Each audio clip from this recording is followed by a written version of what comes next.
Today, I'm going to share 3 stories about real people who at some point in their lives made choices that at the time seemed sort of insignificant, but over time, those choices would drastically not only change their lives, but in some cases, the lives of millions and millions of other people as well. But before we get into today's stories, if you're a fan of the strange, dark, and mysterious delivered in story format, then you've come to the right place because that's all we do and we upload once a week. So if that's of interest to you, please sneak into the like button's house and replace all their toilet paper with sandpaper. Also, please subscribe to our channel and turn on all notifications so you don't miss any of our weekly uploads.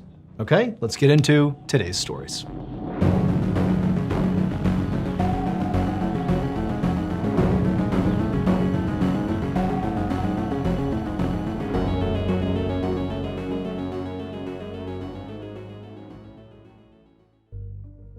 In the spring of 1986, a 22-year-old man named Will walked across the campus of the University of Missouri. Will was just a few months away from graduating from that university with a bachelor's degree in journalism.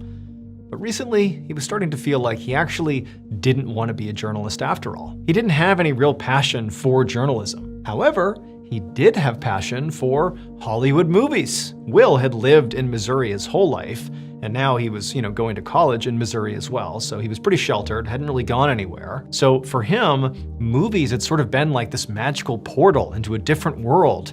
Hollywood would show him all these amazing places and people, and so that was his escape. He loved Hollywood movies. And so with Will's senior year coming to a close in just a few months with, real life right there on the horizon, Will sort of had this big revelation that he simply didn't want to be a journalist. And in fact, what he was going to do is just drop out of college, literally weeks away from his degree, and move to California, to Hollywood, to actually pursue being an actor in Hollywood movies. But despite Will's incredible enthusiasm and naivete, when he got to Los Angeles, to Hollywood, he realized that he was not the only young person with this big dream.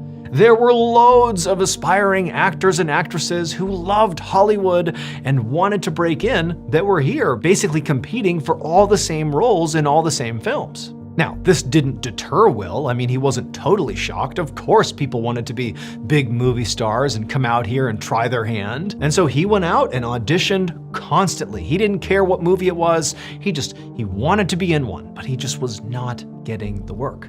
Nobody was picking him up. He was auditioning and being rejected over and over and over again. And Will was okay with that. He figured, okay, I'll get better and eventually get cast for something. But the problem was his finances. It was expensive to live in Los Angeles, and there really weren't all that many jobs available.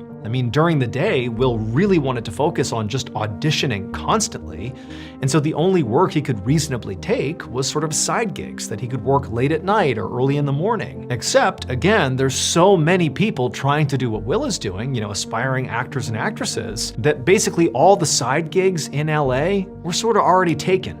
And so the only ones that were available to Will were like the bottom of the barrel side gigs, the ones nobody wanted. But, Will was determined and he was okay taking whatever was available. And so he ultimately got 2 jobs. He worked as a mascot for a fast food chicken restaurant where he basically would stand outside in a chicken suit and try to encourage people to go into the restaurant. And then at night, he would work as a limo driver, but for a very specific group of people. He was a limo driver for strippers who would go mostly to bachelor parties, and it was Will's job to drive them to and from these parties, and then also to go in with them and, sort of be the DJ, play some music for them. And then at the end of the night, he was in charge of picking up all the money and clothes that were kind of strewn about from the event and packaging it all up, putting everybody and everything back in the limo, and driving him back home again. Now, at first, Will just sort of accepted that this was his life, because eventually it was not going to be his life. He was going to break into Hollywood, and he wouldn't have to wear the chicken suit or drive the strippers around anymore. He could just be an actor, and he could do the thing he really wanted to do. But pretty quickly, Will realized that the opportunity to break in just wasn't really happening. But what was really happening is he was spending a lot of his time being the chicken suit guy and driving strippers around, because he had to pay his bills and these jobs didn't pay very much. And so he had to kind of encroach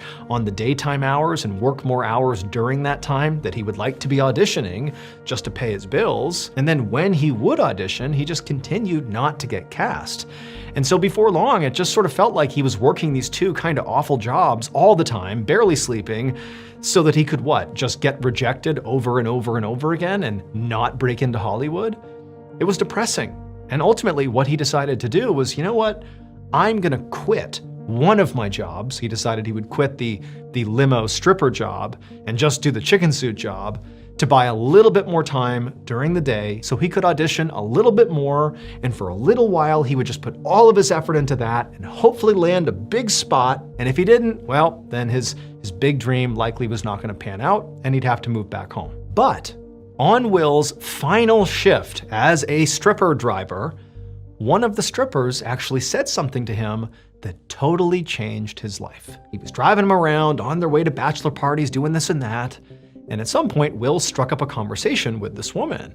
She was a stripper, but during the day, she too was trying to become an actress. Stripping was her side gig to make enough money to live in LA to try to break into the industry. It wasn't going great for her, but she was enthusiastic and committed the same way Will was. And over the course of this conversation, she told Will that, in addition to auditioning and, working when you had to, you should also take this particular acting class. There's this one great class that all the biggest and best aspiring actors and actresses are taking, and lots of very successful actors and actresses have taken. Like, this is the one to get into.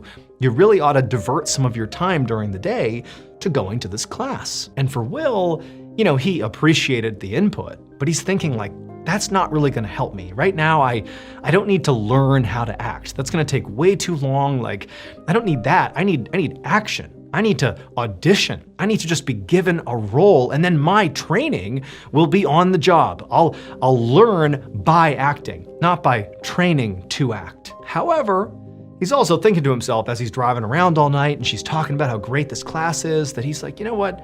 At the same time though, my auditions have not gone well. Nothing's really going well. And so maybe I'll just go to this class once. I mean, she's gonna be there. She wants me to go. I'll go with her. I'll go one time, maybe it'll be good for me. And so he agrees to go. And so not long after this final shift where he has this sort of pivotal interaction with the stripper, he goes to the acting class and, the stripper is there and she's so excited to see him. And, he makes his way in and he sits down, and at some point during the class, the instructor says, okay, we're gonna pair you up with other people in the class and you're gonna act out a scene in front of everybody else. And so Will, he randomly gets paired up with this other actor who in fact had a real audition that night. The scene they were gonna act out was actually gonna be done in front of actual agency reps who had come to this class. They were there literally to see this other actor do this particular scene. Will was just being asked to basically play support and allow this other actor to do their scene and hopefully get the part. And Will knows this. He's like going into this with, okay, I'm gonna read these lines and you're gonna kind of be the one really auditioning here. And it'll be in front of the whole class. It'll be, both cool to see a real audition and good exposure to the folks that are in the class. And so they do this scene, and Will, who really is just trying to play a good supporting person here, is so unbelievably talented. He's so into the scene. His emotions come through so beautifully that he completely overshadows the other actor. Like, he completely destroys them and comes out looking like the star that really he thought he was. And the agency reps were so blown away by it, they actually didn't cast the other actor who was supposed to be auditioning for this role. They basically said, no, we're not interested in you. We're gonna cast Will in this role. Will basically stole the role from this other actor. And this moment would end up being so talked about and so iconic that this virtual nobody stole the show and landed this role, that people began talking about Will in Hollywood, and wouldn't you know it, it led to his big break. Will began getting cast left and right as the lead actor, the starring role in Hollywood hit after Hollywood hit. Today, Will is one of the most famous and celebrated movie stars to have ever lived. He's won everything from Academy Awards and Golden Globes to People Magazine's Sexiest Man Alive. Will is his first name, but he's better known by his middle name, Brad. Brad Pitt.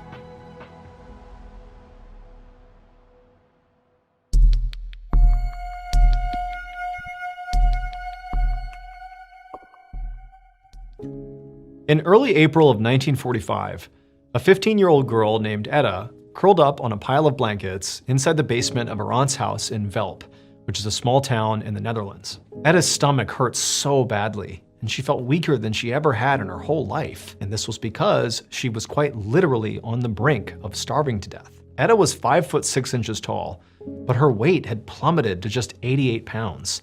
She couldn't walk, she couldn't stand, and she could barely speak.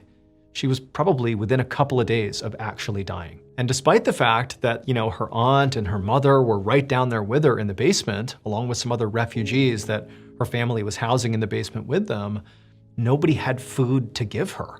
And so as much as they wanted to help her, they couldn't. And on top of that, making this already terrible situation even worse, Etta, her family, and the refugees had literally been trapped down here in this basement, for months because it was way too dangerous to go outside. That's part of the reason they couldn't get food. Going outside was a death sentence in and of itself. Because World War II was raging right outside. Bombs are being dropped, people are being shot, explosions left and right. I mean, they're totally trapped. So the country where Etta lived, the Netherlands, had been under Nazi occupation for almost 5 years at this point. When the Nazis had first taken over, Etta had been this strong, very energetic girl with dreams of becoming a professional ballet dancer. She'd been so young when the occupation began that she hadn't fully understood what was even happening. But then, Etta's uncle, who was a prominent anti-Nazi activist, had been captured and executed by the Nazis. And this really spurred Etta into action. I mean, she saw how serious this really was, and she was not just gonna stand idly by. And so she had spent several years working with an anti-Nazi group called the Dutch Resistance, doing things like, performing ballet at secret fundraising events to try to raise money for this anti-Nazi movement, and also smuggling resistance newspapers all over the country. She'd even convinced her family to take in refugees and hide them from the Nazis, even though she knew that if she and her family were caught, they would all be killed. And all of this had given Etta a real sense of purpose.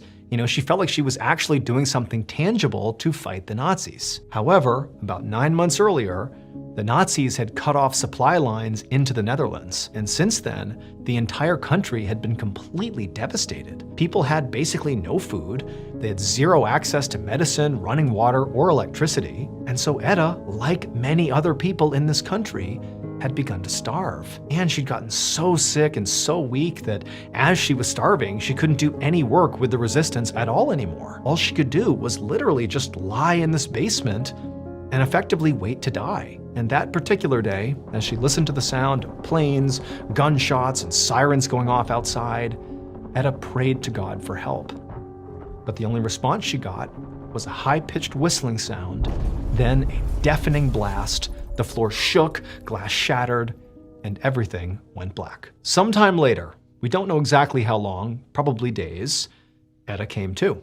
And unbelievably, as she looked around, despite effectively her basement being the target of a bombing run, she looked around and saw the basement's structural integrity had effectively held up, and her loved ones and the refugees and she were all still alive. But, Etta, she was not like, oh great, everything's fine now.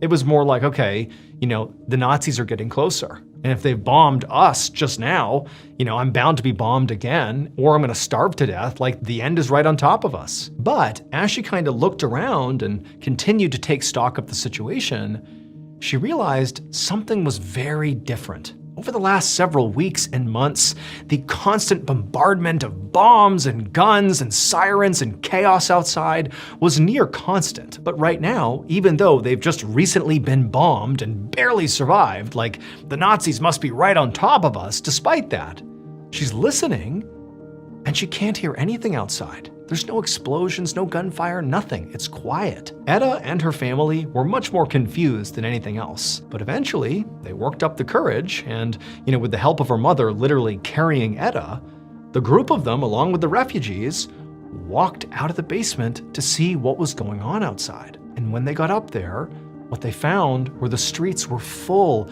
of Allied soldiers.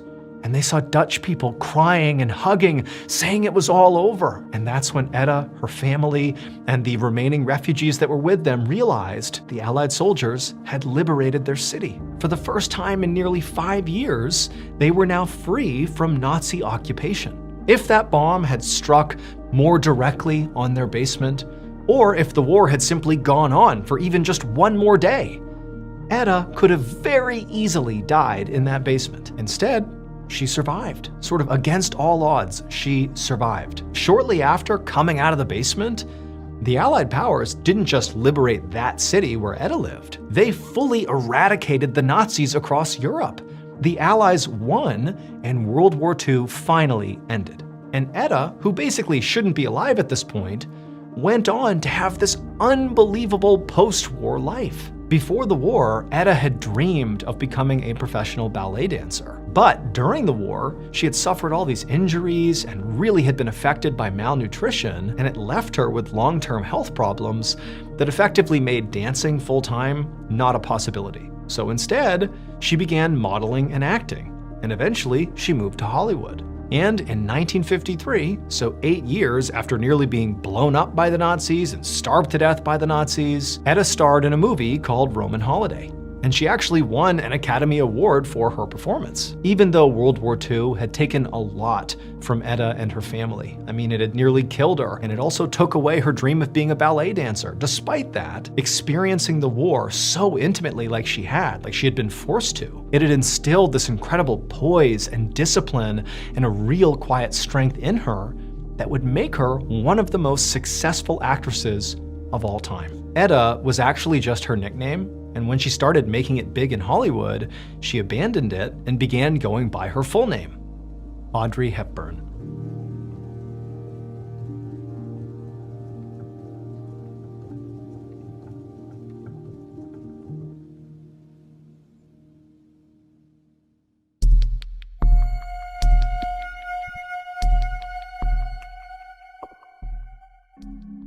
One morning in the summer of 1889, a 36-year-old surgeon named William Halstead and his head nurse, 27-year-old Caroline Hampton, stood in an operating room prep area in the Johns Hopkins Hospital in Baltimore, Maryland.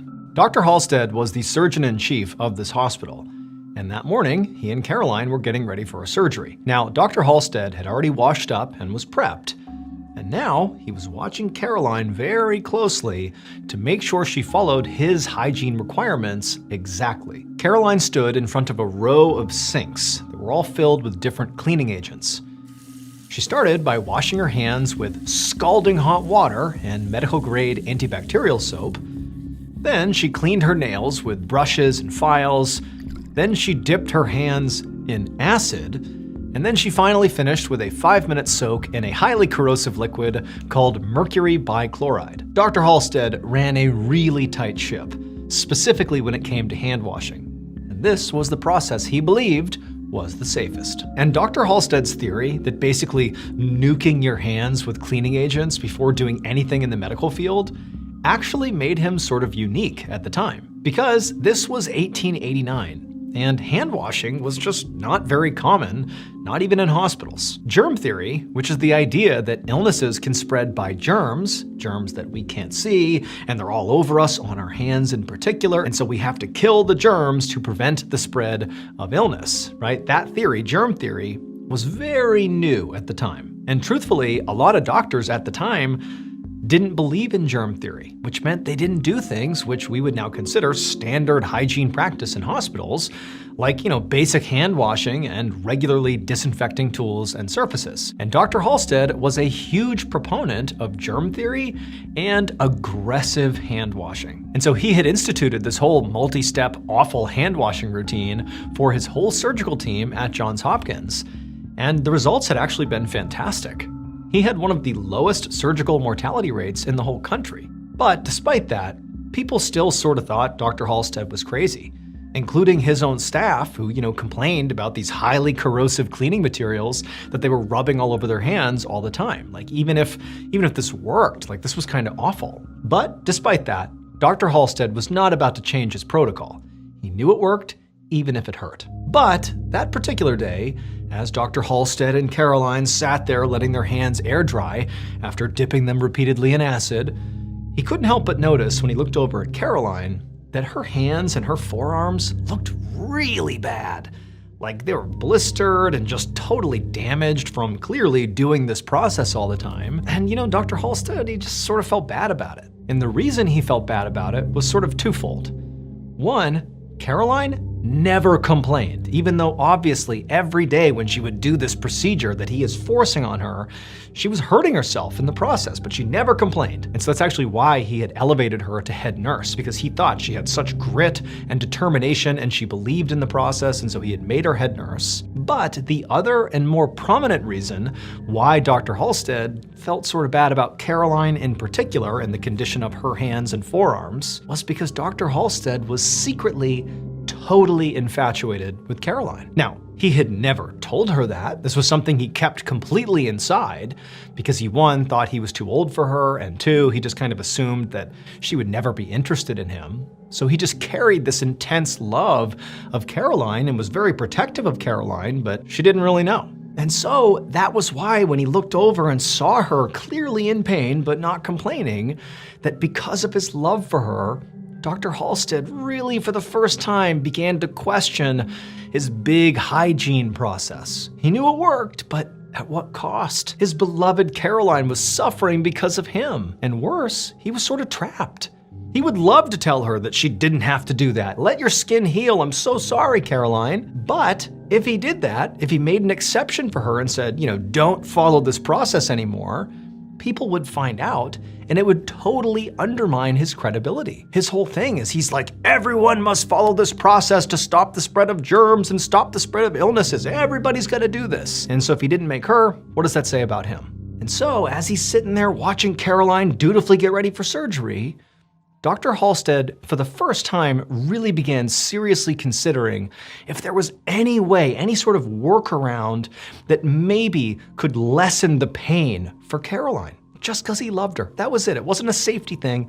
It was just because he loved Caroline. But despite putting some real thought and energy into trying to come up with something to lessen the burden on Caroline, he just couldn't find a solution. All his solutions involved her not following the process, which he couldn't do. Fast forward to early 1890. So about a year after Dr. Halstead first really began considering how can he help Caroline not hurt her hands anymore. So about a year after that began to be a thing for him, and he's in his office and he's looking at his desk, and on his desk is this small package.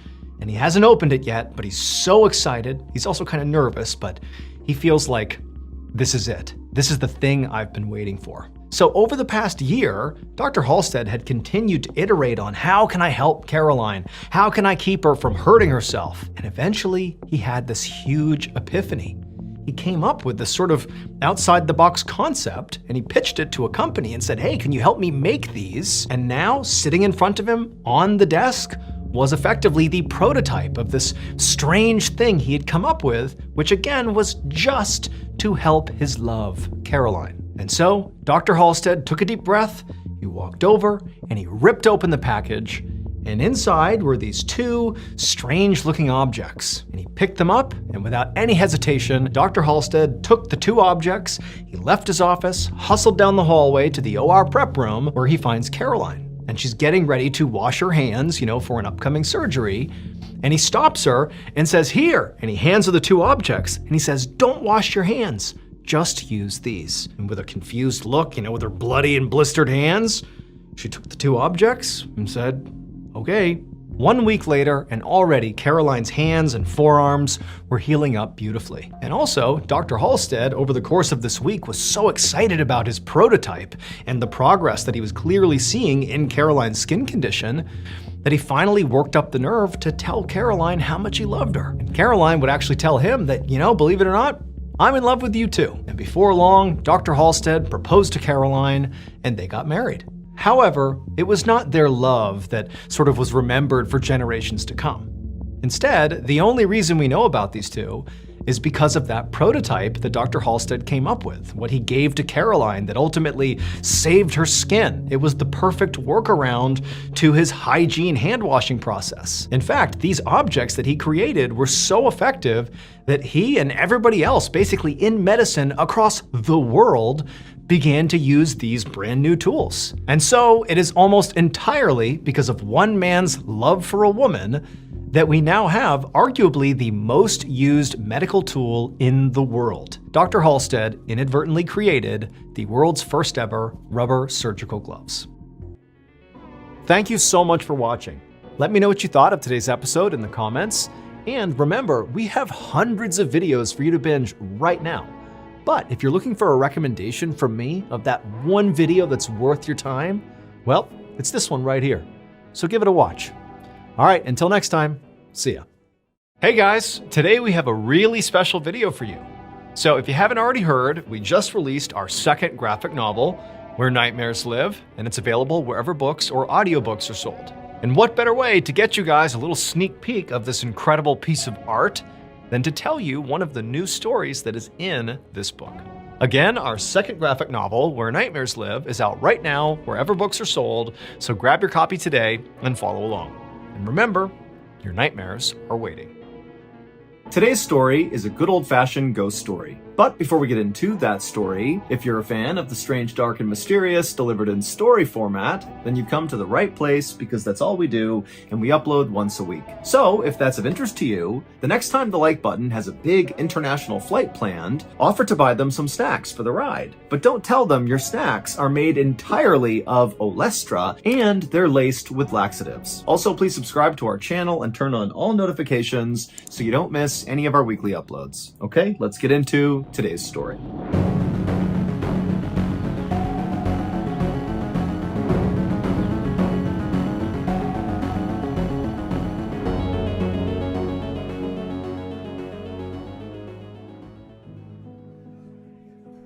On the night of January 3rd, 1804, a 22-year-old man named Thomas Millwood sat inside of a local pub in Hammersmith, England, feeling totally annoyed. Now, normally, Thomas was a very upbeat and social person. He worked as a bricklayer, and basically every day after work, he would meet up with his friends at this pub. They would have some drinks and share stories and laugh. It would be a great time. But tonight, it was like everything annoyed Thomas, especially his friends.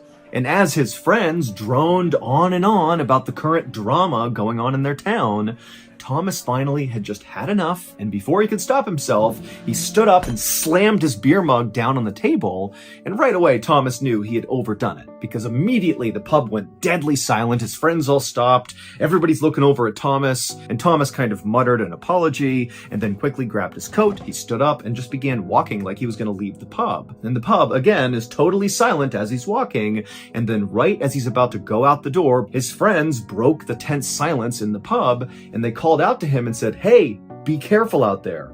And Thomas just looked at his friends and kind of rolled his eyes and said, "Yeah, okay." And then he went outside.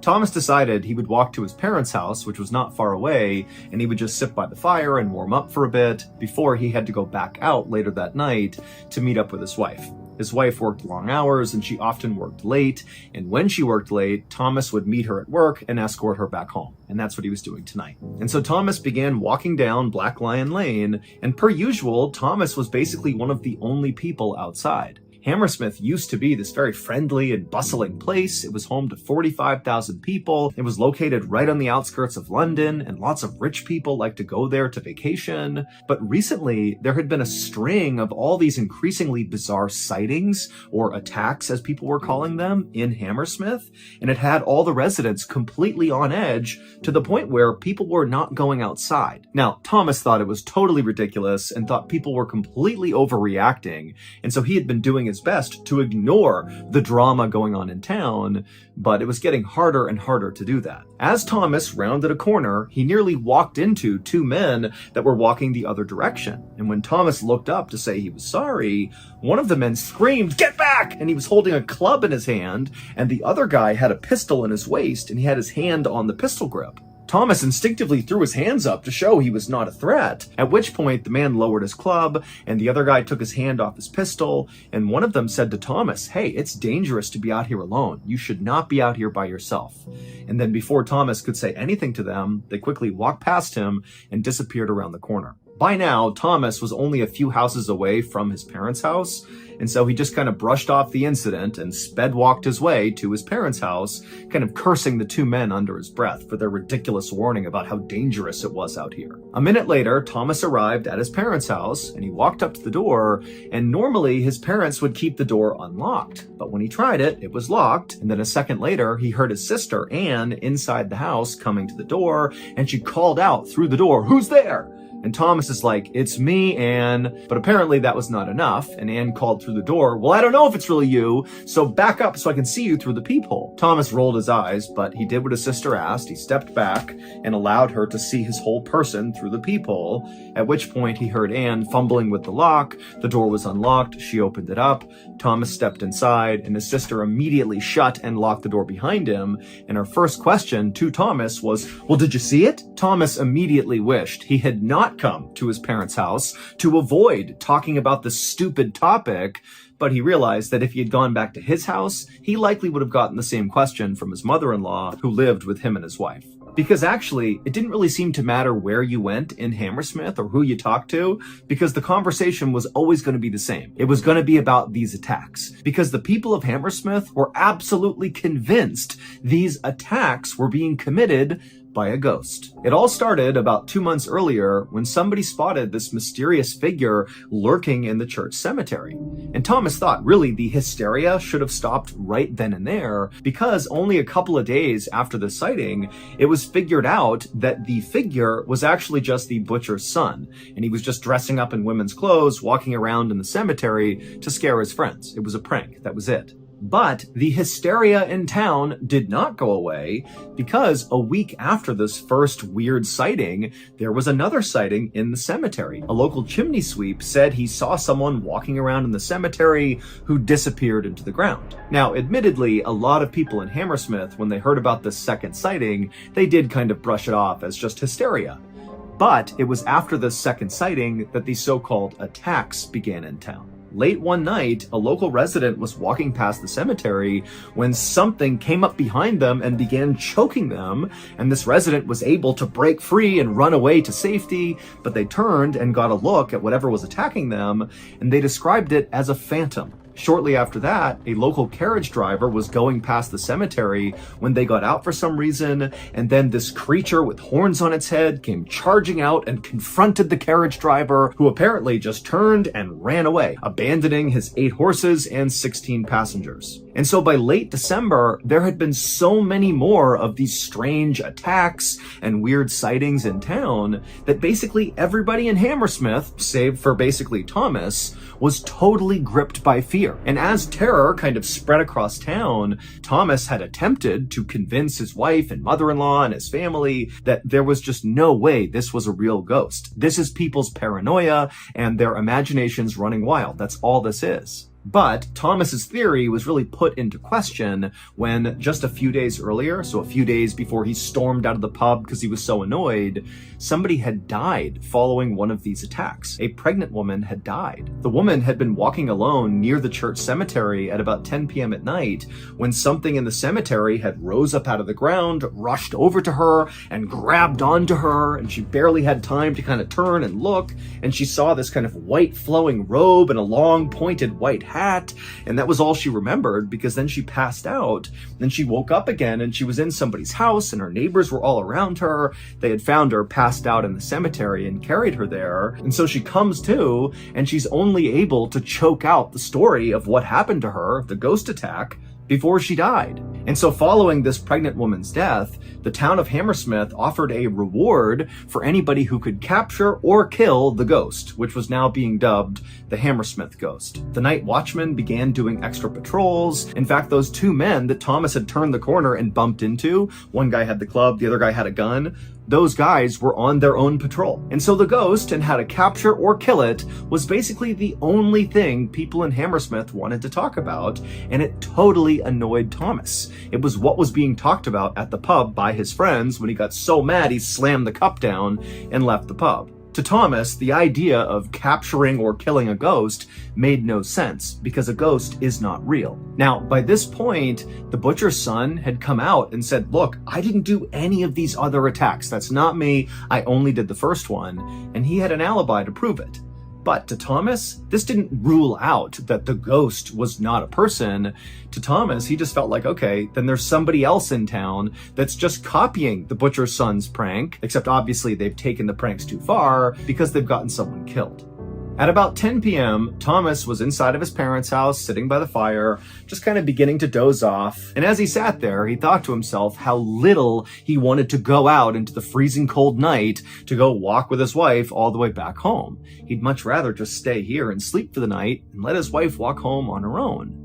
But when he floated this idea to his sister Anne, who was standing nearby, she exploded on him and was like, are you kidding me? You're going to let your wife walk home alone in this environment? She's going to be the next victim of the Hammersmith Ghost. Get out there and protect your wife. Thomas was like, okay. And he got up, he grabbed his jacket, and he walked outside. As soon as Thomas was outside, he was feeling so annoyed at the current situation that he found himself thinking, you know what? If I run into that stupid Hammersmith ghost, the person disguised as a ghost, I'm gonna bum rush them and beat them up. And it will prove to the entire town that there was never any ghost. It was just a person the whole time. And so Thomas began walking briskly down the road. He turned onto Black Lion Lane, and immediately he saw this big bush off to the side of the road on the sidewalk, and he could have sworn behind this bush there was something or someone crouched down, like they were trying to hide. And so Thomas stopped and he squinted in the direction of this bush, and then at some point he saw movement enough to confirm to him that that must be a person back there, and suddenly it clicked for Thomas. That must be the person pretending to be this ghost. That's the prankster / murderer. There they are. And so without any hesitation, Thomas balled up his fists and just started sprinting towards this person. At virtually the exact same time, Anne, Thomas's sister, was still in their parents' house, and she was looking out the window kind of roughly in the direction that Thomas had gone, and she heard this loud scream that sounded like a man. Now, she couldn't see her brother, but she's thinking, oh my God, it's coming roughly from the area where he went. What if he's getting attacked by the ghost? And so she bolted outside. Just a couple of minutes after that, a big posse of men came tumbling out of that pub where Thomas had been drinking earlier that night and got really mad and slammed his cup down. So they come stumbling out of the pub, and they were being led not by the night watchman, who was amongst the posse, but instead they were being led by the town's tax collector, a man named Francis Smith, who looked totally disheveled and out of breath and did not look like the type of guy who would be leading a big posse. But here we were. He was leading this posse, and he took them down the road, and they turned the corner onto Black Lion Lane, and as soon as they looked down that same road that Thomas had been on and then seen the person in the bush, the posse, they stopped because they saw a body in the middle of the road, and it didn't appear to be moving. And then crouched over the body was this dark figure that was kind of hunched over this body. And the figure turned and it looked at the posse and let out this unbelievable scream. And the posse just kind of backed up and didn't know what to do. But then the night watchman broke ranks and just began sprinting at the creature that was perched over the body. And the watchman tackled the creature onto the ground and kind of pinned it there. At the same time, the rest of the posse, seeing an opening, rushed over to the body in the road to see if maybe they were alive and if maybe they could help this person. But unfortunately, when they got to the body, they could tell this person was dead.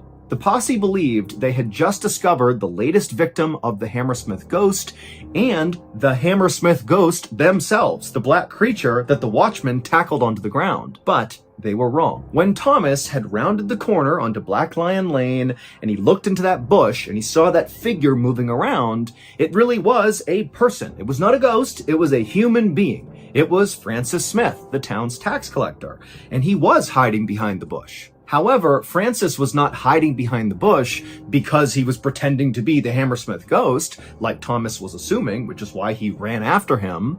Instead, Francis was hiding behind that bush because he was basically laying in wait for the Hammersmith Ghost. He was hoping the ghost would walk past him and he could run out and capture or kill this thing and get the reward. Basically, Francis was doing the same thing Thomas was doing.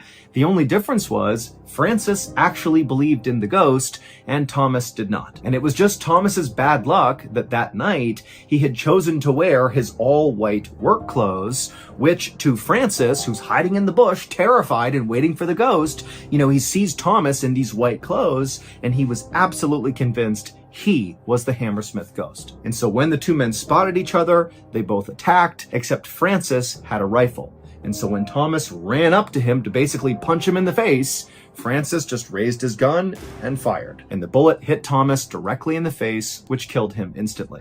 But after shooting and killing Thomas, Francis had no idea that it was a real person. He was so jacked up on adrenaline that he did think he shot the ghost, but didn't know if the ghost was actually dead or not, and he didn't want to be alone when he checked, so he just turned and ran to the pub, gathered up the posse, and said, "Hey, I got the ghost, come on!" And they all ran back to Black Lion Lane, and when they got there, Thomas's sister, Anne, who heard that scream, she had made it to her brother's body, and she was the creature crouched over him, screaming out of grief. That's all she was doing. She had just found her dead brother and was reacting to it when the watchman tackled her to the ground.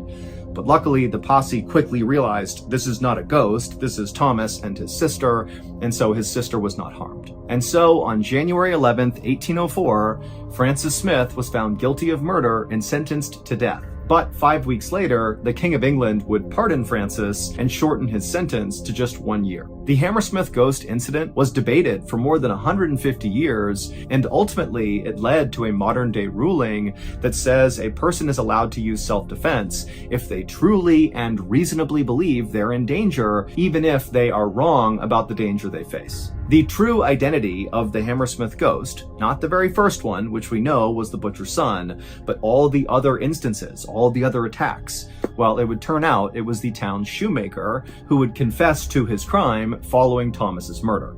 He would tell people that the only reason he did it was to get revenge on his apprentices who had really badly scared his children by telling them ghost stories.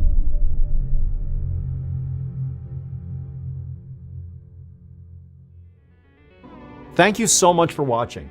Let me know what you thought of today's episode in the comments. And remember, we have hundreds of videos for you to binge right now. But if you're looking for a recommendation from me of that one video that's worth your time, well, it's this one right here. So give it a watch. All right, until next time, see ya. Today, we have a very special bonus video for you guys.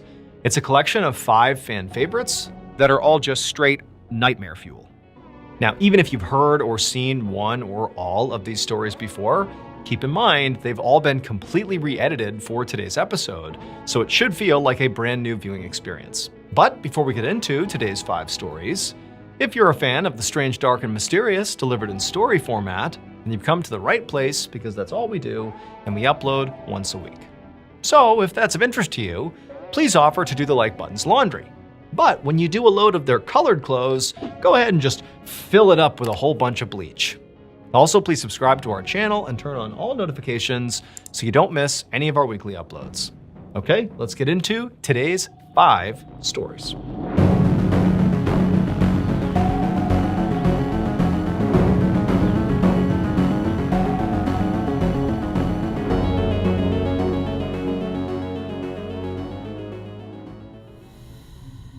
In 2014, the United States Navy decided it was time to decommission one of their old frigate ships, and so they sent it to a dock to be broken down for scrap. In order for workers to actually be able to access the underside of the ship and actually begin to break it down, they would need to dry dock the ship, which meant the ship would basically drive into this special locking corral where the doors would shut behind it, the water would drain out from underneath, and the ship would be left resting on these huge wooden blocks that elevated it off the ground. And with no water in there, workers were able to get underneath the hull and could access every part of the ship without obstruction. It's important to note for this story that when a ship is is in dry dock, there is only one way on or off. It's this ramp called a gangway that leads from the dock onto the deck of the ship. Besides that, there is nowhere else for you to get on this ship. And if for some reason you really wanted to get on and couldn't use the gangway, you could in theory try to run and leap from the dock to the ship. There's a pretty significant gap there all the way around, but you could try the jump.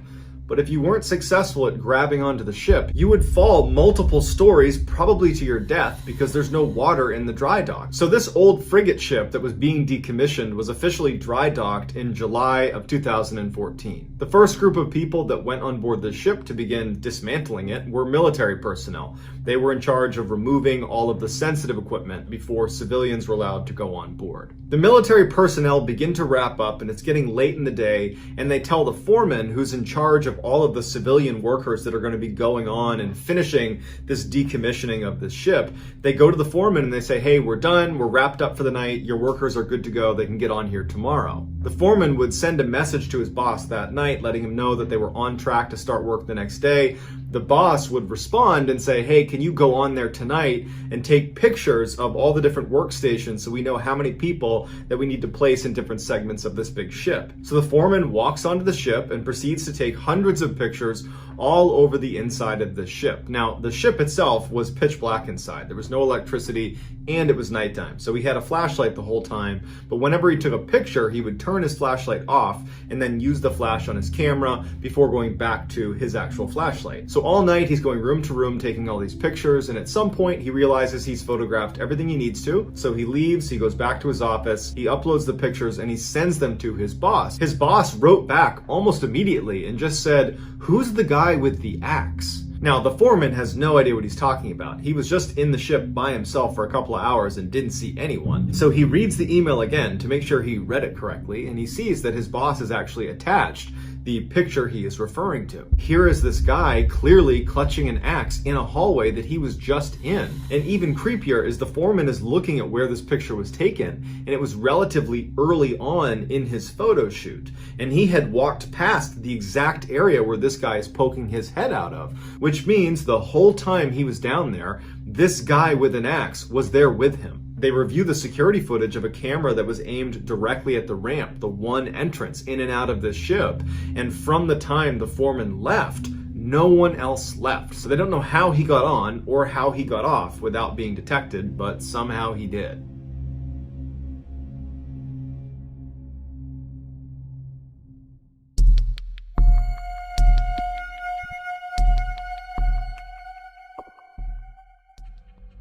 In July of 2016, a woman living in Chicago, Illinois named Jordan Baranskis opened her eyes and realized she had fallen asleep on the couch the night before. She looked up and the TV was still on, and then she looked down at the other section of the couch and her boyfriend, Matt, was also asleep on the couch. As much as she wanted to keep sleeping alongside her boyfriend, she had work that day, so she stood up, turned the TV off, and made her way upstairs to get ready. As soon as she got upstairs, the first thing she did is go into her bedroom and get her purse that she left on the foot of her bed. But when she got in the room, her purse wasn't there. So she leaves her bedroom and she starts searching all the rooms upstairs, and she can't find her purse. And she's thinking to herself, I'm certain I had it the night before. I remember rifling through my purse before going downstairs and starting to fold laundry before ultimately falling asleep on the couch. So after spending about 15 minutes looking for the purse unsuccessfully, and now she's starting to stress because she's going to be late for work because she can't find her purse, she goes downstairs and she wakes Matt up and says, hey, I gotta find my purse. I thought I left it upstairs. Apparently I didn't. Can you help me look for it? Matt rolls over. He doesn't really want to get up because he's pretty tired and he doesn't have work, so he doesn't want to wake up right now.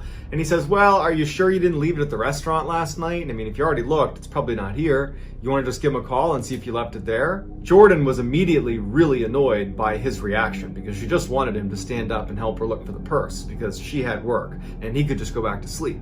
And so it started this argument between the two of them where Matt just wanted her to call the restaurant because he was convinced she had it there, and Jordan was like, no, I know I had my purse. I'm positive I had it last night before I fell asleep on the couch with you. So their argument begins to escalate a little bit, and that's when Jordan remembers that they had recently installed a Nest camera downstairs to monitor their dogs whenever they were gone. And she thought, we can just look at the footage on the Nest camera, we can see me walking into the apartment, and I will either have or not have my purse in my hand. And so Jordan opens up her app and she calls Matt over, and they go back to the night before, right before they left for the restaurant. She's got her purse in hand, they leave the front door, and then several hours go by and they come back in, and very clearly Jordan has her purse in her hand. And Jordan turns to Matt and says, "Told you so." And Matt's like, "Okay, fine, let me help you look."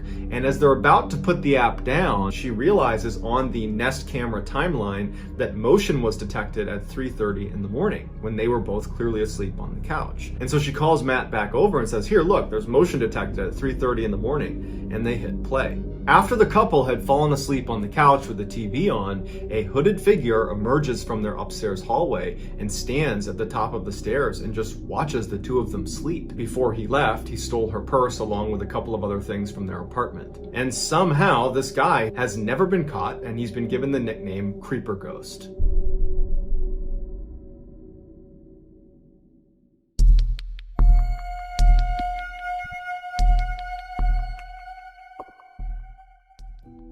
In early 1974, 31-year-old Michael Taylor was living happily with his wife Christine and their 5 children in Ossett, which is a small town in central England. Michael was described as a great father and a great husband who had an excellent sense of humor. In fact, neighbors, whenever they would walk past the Taylor household, would say you could often hear the sound of Michael laughing or the sound of him telling jokes to his family. But in April of that year, everything changed for the Taylor family. Michael had been doing some home repairs when he fell off of a ladder and he hurt his back. The injury itself was fairly minor, but it resulted in chronic pain. And this chronic pain quickly changed how Michael behaved. Michael went from being this cheerful, funny, happy guy to being sad and depressed. And he was so irritable that his family could barely be around him because he would lash out at them. Now, the Taylor family was not a religious family. However, most families who lived in Ossett at that time were. And so when one of Michael's friends found out about how poorly Michael was doing, they approached Michael and said, "You know, you really ought to turn to religion for help and for guidance in this difficult time." And they also told him specifically that he really ought to check out this one particular Christian group. It was called the Christian Fellowship Group, and all it was a prayer group for Christians who wanted more religious support beyond just going to church on Sundays. But this friend of Michael's told him that the real draw of this group was the group's leader. Her name was Marie Robinson, and she was this 21-year-old, extremely friendly and energetic and charismatic person who just had this incredible way of making all of her members really feel like they belonged. And so Michael's friend was telling him that he really thought Marie could be the difference maker for him, that she could help him get back to normal. And so Michael, he trusted this friend, and he really didn't have much to lose at this point. He was already at rock bottom, and so he agrees to go check this group out. So on September 12th of that year, Michael makes his way to the church where this fellowship group is held. He goes inside and he makes his way to one of the back rooms in the church. And when he goes inside, he sees there's a ring of people sitting in a circle, about 20 people. And as soon as they see Michael coming in the room, they all stand up and they open their arms up and they say, "Come on, come sit down with us. Welcome to the group." And then the woman who had to be Marie, she stands up and she looks at Michael, huge smile on her face, and she encourages him to come over and sit right next to me. "Welcome, we'd love to have you join our group." And so Michael, for the first time in ages, is smiling as he strides across the room and sits down right next to Marie. And then as Marie began to lead the group in prayer, Michael did not feel his chronic pain. He just felt happy again. But when the meeting was over and Michael went back home again, the pain and depression came flooding back.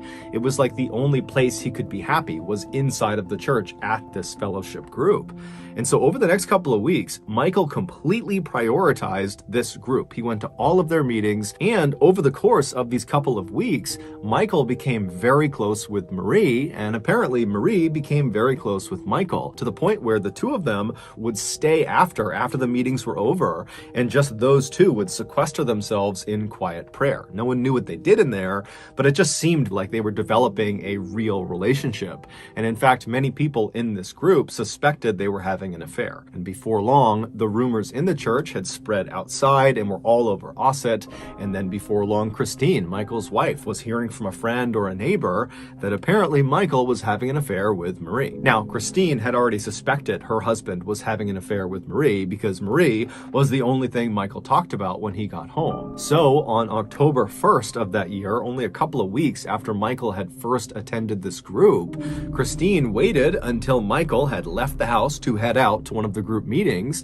and then Christine hopped in her car and she followed him to the church. And when she got there, she parked her car, she took a deep breath, and then she got out, she made her way to the front doors of the church, and she stormed inside, and she found the room where these meetings were held. She barges in, and she points at her husband, and she says, "I know you're having an affair with Marie, and you're gonna admit it in front of this whole group." And Michael, who's sitting with his back to his wife in one of the chairs, he stands up, and instead of addressing his wife, who's accused him of infidelity, he turns and looks at Marie on the other side of the room.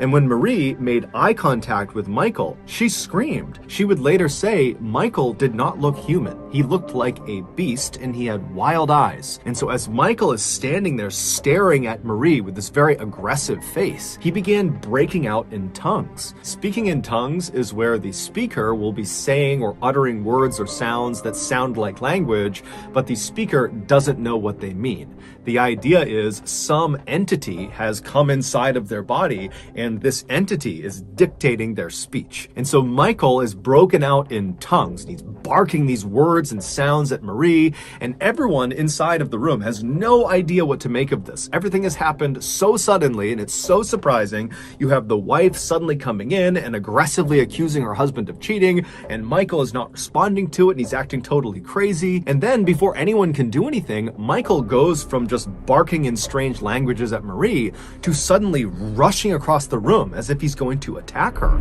And when he does that, the rest of the members jump on top of him and hold him down.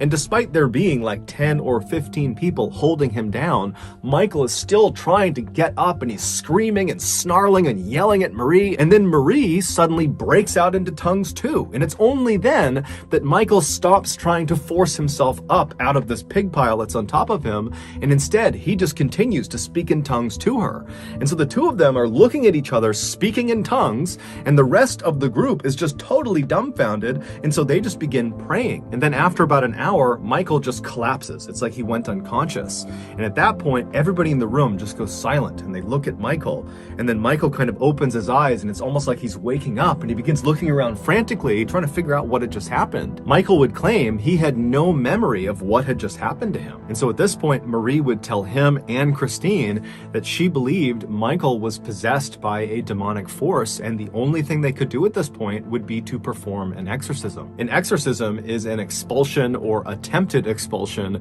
of a supposedly evil spirit inside of a person or a place. Michael and Christine were at a loss. They had no idea what to do in this situation. They were both kind of in shock for very different reasons, and so they just kind of deferred to Marie's judgment and said, yeah, I think an exorcism is the way to go. So Christine and Michael just leave the church and go home, and then the next morning, Marie would get in touch with the Anglican Church of England and would request an exorcism. And after hearing about what was going on with Michael, the Anglican Church would say, yeah, that does sound like he needs an exorcism. And so the following day, they would send out two of their best exorcists named Peter and Raymond. And so Peter and Raymond, they get to Ossett, they go to Michael's house, and they observe him, and very quickly, they determine that it does seem like Michael is possessed by at least one demonic force. And so they tell Michael, the only thing we can do here is perform this exorcism, but we need you to agree to it. And so Michael says, okay, yeah, I agree to this exorcism, and so would his wife, because she at this point is just completely unsure what to do. She's just going along for the ride. So a day later, on October 4th at 10 p.m., Michael, his wife, and the rest of the members of this fellowship group, along with Peter and Raymond, they would all meet at this other church in a neighboring town. And as soon as Michael had been positioned in the middle of this group in this chair, Peter and Raymond began the ritual by praying. And as soon as they did, Michael began screaming out in tongues, and he began writhing around, and he fell to the ground, and he began contorting his body in grotesque positions, as if the words Peter and Raymond were saying were physically harming Michael. And so after 8 hours of this, during which they had to actually tie Michael down to prevent him from hurting other members or hurting himself, himself. After 8 hours, they finally just came to a stop. Peter and Raymond were exhausted. It looked very much like Michael too was exhausted. And as soon as they stopped the ritual, Michael just kind of collapsed on the ground as if he had fallen unconscious. And then at some point he kind of wakes up and he's looking around wildly. He's still tied down to the ground and he's acting like he has no idea what's just happened. And at this point, Peter and Raymond, they tell him that, the exorcism was mostly successful. We identified 40 demons inside of you, and this exorcism was able to expel 37 of them. So that means there's still 3 demons inside of you. Now, we can't do it right now. We're too tired. You're too exhausted. So go home, get some rest, and tomorrow we will finish this exorcism. We will get rid of those 3 demons, and you will be just fine. And so Michael and Christine, they get their things, and they leave the church, and they head home. A few hours later, around noon, a woman who lived near where Michael Taylor and his family lived thought she heard something strange outside of her house. It sounded like someone yelling. And so she went to the front of the house and she pulled the curtain aside on one of her windows. And outside, walking down the street completely naked, covered in blood, was Michael Taylor. And he was saying something about Satan. And so this woman, she calls the police. The police show up and they find Michael. He had curled up on the sidewalk outside of this woman's house and he was giggling like a child in the fetal position. And so the police approach him, and at some point Michael apparently snaps out of it and he starts looking up at the police like he has no idea what's going on. And eventually they would get him to tell them his name and where he lived. And so after calling in backup to deal with Michael, the responding officers made their way to Michael's residence. And so they go inside, and immediately, as soon as they see what's in there, one of the officers just turns around and runs outside and begins dry heaving. The inside of the Taylor family home would become one of the most infamous crime scenes in English history. A few hours earlier, when Michael and his wife had come home from the exorcism, they had gone inside, and then Michael had fallen into one of his trances and began beating his wife. And then at some point she fell to the ground and either was dead or was in the process of dying, at which point Michael jumped on top of her and using only his hands, he ripped her face off and flung it across the room. And then as she's laying there bleeding to death, he began rubbing her blood all over his body. And then after she had finally died, he tracked down the family dog and killed the dog as well. Fortunately, their 5 children were not home at the time of this attack, and so they were unharmed. During Michael's trial, the prosecution and the defense blamed the Anglican Church of England and Marie and her religious group for effectively convincing Michael he was possessed with demons, which caused him to act out violently and kill his wife. And so ultimately, Michael would be found not guilty by reason of insanity, and after only 4 years of psychiatric care, he was released. And today, he is still living free in Ossett. But despite the legal outcomes of this case, there are many people, both religious and not religious, who believe the Michael Taylor case is one of the only true demonic possession cases in modern history. Also, just to close the loop, we don't know for sure if Michael and Marie were having an affair, but it is assumed they were.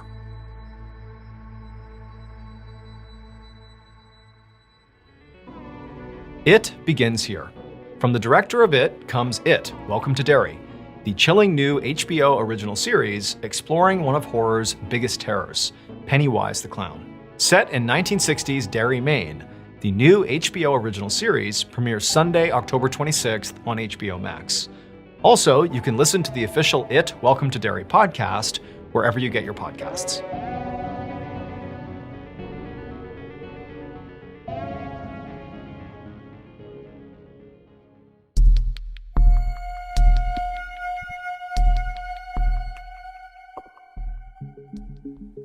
In 1898, a 12-year-old boy was playing at this river that ran near his house. He was out in the forest, he was playing to this river, and he had a bow and arrow, and he was practicing shooting his bow and arrow. And after a little while, he got bored of his bow and arrow, and he went to the stream itself, and he started to build a little dam in the river to try to catch some fish. And as he's building this thing up, he's down on his knees building up this little dam in the river, he notices someone is walking down the river towards him. And he looks up, and he would describe this person as looking normal, a normal looking stranger. It's a gentleman who shows up, he's wearing a nice suit. He walks over to Wofford, and he apparently just came out of the woods. And he says, hey, what are you doing? And the boy, he's like, oh, I'm making this fish trap. And he's like, man, that looks like a lot of work. Like, you should take a break. And the boy's like, yeah, I guess I could take a break. And the gentleman just says, well, if you want, while you're taking this break, you can come to my house. It's just up past the bend here. My family's there. You can have a meal with us, and then you can come back and you can finish your fish trap. And so, this is a different time. This is the late 1800s, and I'm not suggesting that at the time it was totally cool to go with strangers into weird houses in the forest, but the boy felt compelled to say yes. He didn't want to be rude, and maybe his fear of strangers is less extreme than it is, for us today in 2020. And so he agrees to go with the man. They make their way up past the river into the forest a little bit, and they come up to this cabin. Now, the boy played in the woods here, and he had never seen this house before. But he's not too concerned, because as soon as he gets to the house, this cabin in the woods, he sees that the lights are on, and he hears kids playing inside, and a close family friend of his family's is sitting on the porch talking to one of the other apparently family members of the stranger. And so the boy's put at ease, and he says hi to the family friend, and the family friend, waves back. The boy goes inside, and he sees that this family has a couple of kids roughly his age. They're playing, goofing around. They have dinner and this wonderful meal, and the boy Wofford is like, man, this is so great. And after the meal, he lays down and falls asleep. He kind of loses track of time. The boy falls asleep at this cabin. And so he wakes up early the next morning, and he feels horrible because he didn't mean to fall asleep, and he didn't tell anyone from his family where he was going. And he's thinking, man, they're going to be so worried about me. And so as he's getting up to leave, the stranger is already awake, the one that had met him down by the river and called him up to the house. And the boy says, hey, can you walk me down back to the river? And the stranger's like, I can take you part of the way down, sure. So the two of them, they're having small talk, and the boy's thanking the man for his generosity. And so as they're walking, they're passing by an orchard on one side and a cornfield on the other. And it's this beautiful morning, the sun's just coming up, and the boy remembers thinking how beautiful the setting was.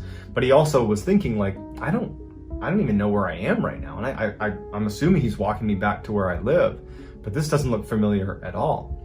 And the stranger stops. They get to almost a junction right at the end of the orchard and of the cornfield. And the stranger tells the boy, Wofford, he says, hey, just go straight. You're gonna turn down this way, turn back, and you'll be at the river again, where we met. And the boy thanks the stranger, and the stranger turns and starts walking back towards his cabin and says, hey, good luck, see ya. And the boy starts following the man's directions. And Wofford, as he's walking, following the stranger's directions, he's suddenly curious and turns around to look back at this strange person who had brought him up to the house and then now brought him back. And he's stunned because suddenly the orchard and the cornfield are not there. There is no orchard or cornfield. It's just deep, dark forest. And he's like, what's going on? He turns back, and there's a search party, or it looks like a search party, running up to him. Part of the search party is the family friend that he had seen at the house. And the boy's like looking at these people running towards him, like they're running to him. And he recognizes the family friend, and he can tell they're like urgently looking for him. And he felt bad because he knows he slept over through the night. So he's like, hey, I'm here. And they're like, where have you been? And the boy turns to the family friend, and he's like, didn't you tell them I was with you? And the family friend is like, what are you talking about? And he's like, yeah, the house with the family. We ate dinner together last night. And the guy, the family friend, is like, I've been looking for you for the past several days. I've been with your family looking for you. You've been gone for 3 days. And the boy is like, what? And as he's describing the kind of general vicinity of where this cabin was, he's kind of pointing back up towards where it was and describing it from where the river was. The family says to him that since you've been missing, we've heard rhythmic drumming non-stop coming from the section of the forest that you just described. We can never pinpoint where it was coming from. And now that you just showed up, the drumming has stopped. And so the kid's terrified, but there's no answers. Pretty creepy.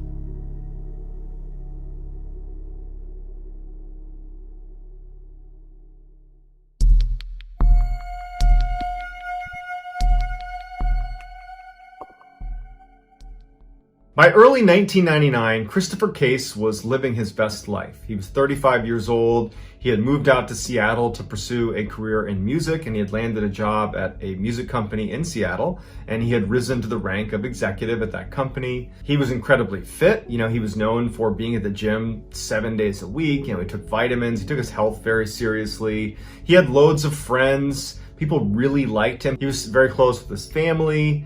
And, despite all that, despite his popularity and success, he had been single for years. And even though he was not actively seeking a companion, his friends and family were continuously trying to set him up on dates. But Chris would prefer to not go on a date and actually stay home by himself and listen to music, because Chris had an obsession with a very specific type of music. He loved music from ancient times, specifically from Egypt. And so he would stay home instead of go out on dates and, crush ancient Egyptian music. That was like his idea of a great night. On April 11th of 1999, Chris was on a business trip because part of his job required a ton of travel. And he was on a trip with a couple of his coworkers, who were also friends of his. They go out to San Francisco, and on the 11th, they decide to go out for dinner that night. And one of his coworkers decides to bring along a friend who was someone that lived in the area. So they get to dinner, and one of them has their friend, who's an older woman, very attractive, very kind of intense looking woman. She was about 20 years older than Chris. That was his guess.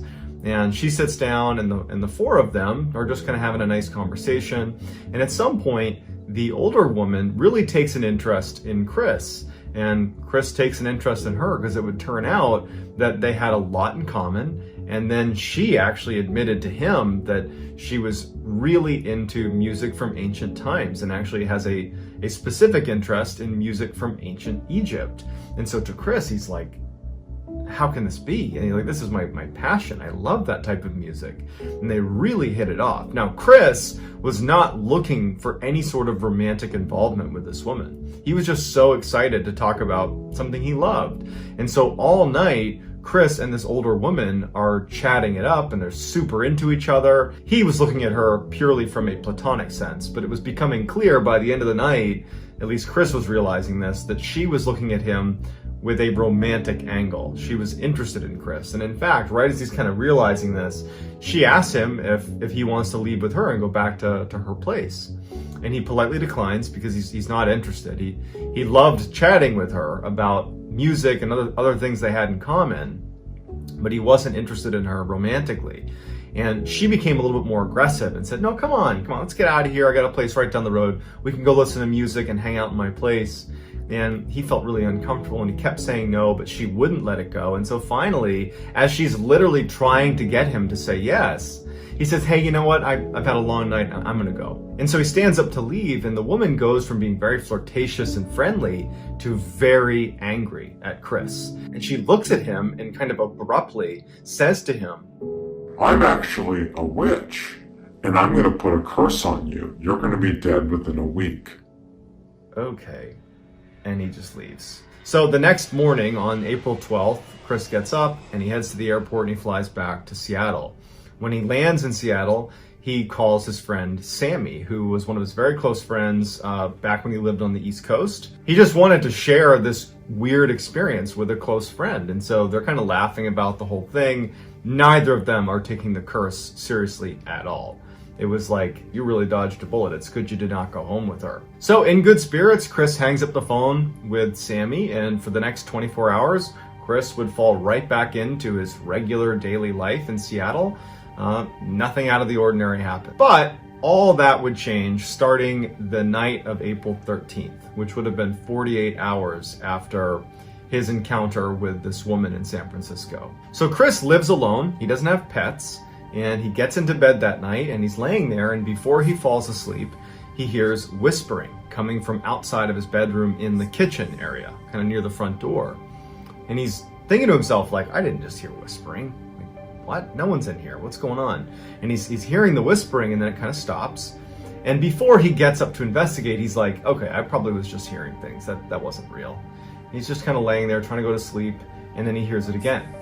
Except now it's not coming from the kitchen area. It's coming from a separate area in his apartment outside of the room he's in. And so now he's wondering, like, did someone sneak into my house? Like, is there a burglar in my house right now? And so he quietly gets out of his bed and he walks over to his door, he opens it up, and he can still hear the whispering, and it's coming from like his laundry room a little ways away. But as soon as he opens the door and he pokes his head out, the whispering stops. And he's just standing there like looking around, like hoping that there isn't anything in his apartment. And then out of the corner of his eye, near the front door, he sees something dash across his periphery. Like a shadowy figure basically darts across the room. And so he looks over and he's immediately afraid that it really is a burglar in his room.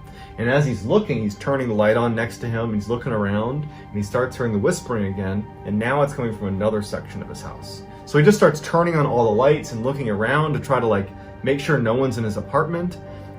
He's not even thinking about the whispering, he's just looking for this shadowy figure that he saw run past him. And so he's looking all over his apartment, all the lights are on, it's a small apartment, and as soon as he feels comfortable that the door's locked still, everything's locked, and there's nobody here, that's when he realizes that that whispering is still happening. And so he turns back around, and now the whispering's coming from his bedroom where he was. And so he walks over to his bedroom and looks inside, and he can't pinpoint the whispering. Like, he keeps hearing it and walking to wherever it's coming from, and as soon as he gets near it, the whispering stops. And he's thinking to himself, like, am I dreaming? Is this a dream? Am I losing my mind? Did somebody slip me something like last night? Like, what's wrong with me? So he has this horrible night where he's up all night chasing down whispers in his apartment that keep vanishing, and then seeing shadowy figures running around and lurking in corners, but he can't ever see them when he looks at them. And so the next morning on April 14th, when the sun comes up, he hasn't slept, the first phone call he makes is to Sammy, his friend.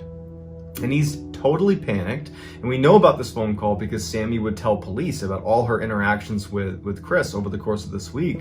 She would say that he was totally panicked. And she even thought, as she's taking this phone call, that it's just so weird, that Chris is scared of noises in his apartment and like figures moving around in his apartment, because it's so unlike Chris. He's, definitely a skeptic. He's just like he's a no BS kind of guy. So the idea that he would suddenly be terrified of something paranormal running around his apartment just seems so unlike him. But as she's listening to him, he was so scared about what was in his apartment. He knew it wasn't a person because he looked everywhere. There was no people. And that's the only reason he didn't call the police, is because he didn't want to tell the police that some shadow figure that's whispering in my apartment is harassing me. Like, what are the police gonna do? So Sammy hangs up the phone with Chris after trying to reassure him and just hopes that whatever that was doesn't happen again. But unfortunately for Chris, the night of the 14th now, he's going to bed again, and he starts hearing the whispers, and immediately he's out there looking, lights on. He's looking for these whispers. They keep disappearing. He can't find the source. He's getting frustrated. He's scared. He keeps seeing that thing dart around his apartment. Except this night, he also noticed that he would look, and he could get close enough to where he could break out the silhouette of what looked like a person, like lingering in the corner of his apartment, but he'd go closer to it and it would disappear. It was like the manifestations of what he was seeing, the whispers and this figure running around his apartment, were becoming more vivid. But he's also thinking, like, I didn't sleep the night before.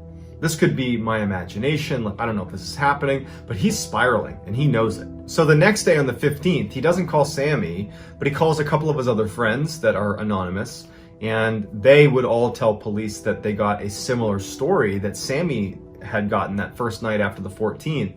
No matter what was happening, Chris believed it was happening, and Chris was terrified. But this wasn't even the worst of it yet. So that night on the 15th, Chris gets in bed, and now he's barely slept for 2 consecutive nights, and he's determined to just go to sleep.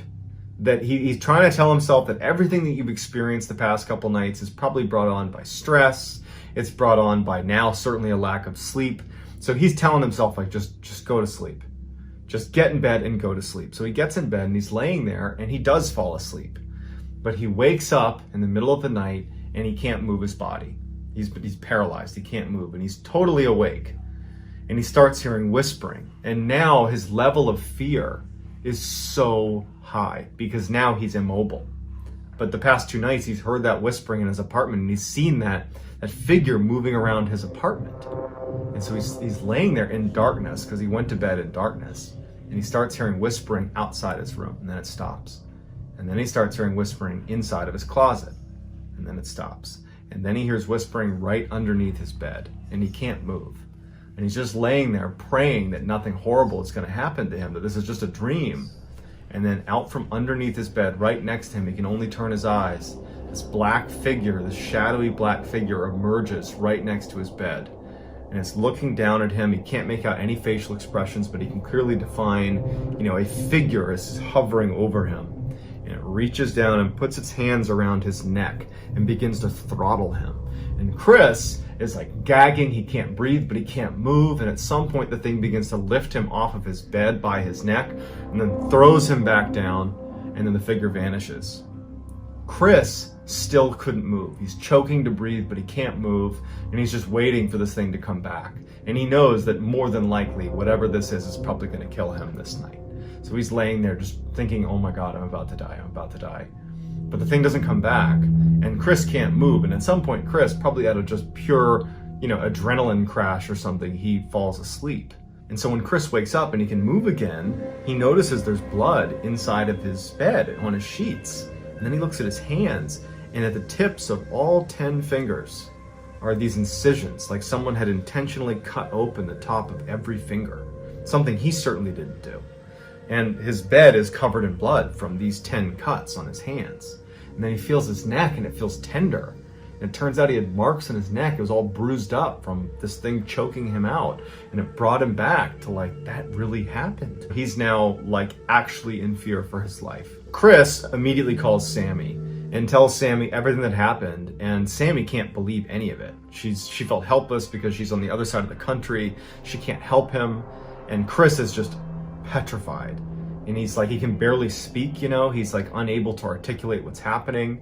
He's describing these cuts on his hand and his neck, but there's no one in his apartment. And Sammy's trying to get him to call the police, but Chris is I can't call the police. What am I going to tell him? That a shadowy figure is coming in my apartment and just choking me? They're going to think I'm crazy. Chris decides he's going to approach this head on. Maybe that woman in San Francisco did put some curse on me. I need to go at least research it. And so there was a religious bookstore right near his house that he figured might have some things on demonic possession and demons, the occult. And he goes in there and he kind of awkwardly approaches the store owner and is like, I'm looking for, books about demons and witchcraft and how to protect yourself against that. And the guy points him towards a section of the store. And so Chris goes over there, he scoops up a whole bunch of books. He also buys a whole bundle of crucifixes. So at least 10. So he's got all these crucifixes, he's got all these books about demonic possession and witchcraft. He buys all of that and he leaves and he goes back to his apartment. When he gets back, after doing some research, he ends up putting these crucifixes all over his apartment, every room. And he takes salt and he draws a line all through his apartment against the baseboard of every wall in the house. And at every corner of the house, he'd pile up little piles of salt. He was going to do all the things that people say to do if you're dealing with demons or ghosts or anything through witchcraft. He was kind of grasping at straws a little bit. So he went out and did everything he thought he could possibly do to protect himself. That night, which was April 16th, we don't know what happened to Chris. But something scared him so badly that in the middle of the night, in a full panic, he runs out of his apartment and he checks into a hotel and does not stay at his apartment. The next morning, April 17th, when Sammy called Chris to check on him. Now remember, this is 1999. There was just landline phones. So she calls his landline at his apartment to check on him. There's no answer because he's not there. He's at the hotel. And Sammy, who's been speaking to Chris and other friends that have been speaking to Chris, and everyone's concerned about his mental health and what's going on with him, when she doesn't get Chris to pick up his phone, she calls the police and she says, hey, I'm concerned about my friend. Can you do a welfare check on this guy? And they go over to his apartment and it's locked. And they kind of look in the windows and everything just seems kind of quiet. And so they leave and they tell Sammy hey, look, it's locked. We can't really do anything. Let us know if you don't hear from him in the next couple of days. And so that was it. And so Sammy's super concerned. And so she goes to work on the 17th. And then when she gets back, she has a voicemail from Chris, who had called her at some point during the day while she was out. And on the voicemail, Chris tells her in a voice that was different than the past few days. The past few days, he was scared. He was really scared. This time, he is defeated. You know, he was like resigned to whatever was going on. And he says to Sammy on the voicemail, he's under attack. And that tonight, they're gonna kill me. And there's nothing I can do. As soon as she's done listening to the message, Sammy calls Chris, but she can't get in touch with him.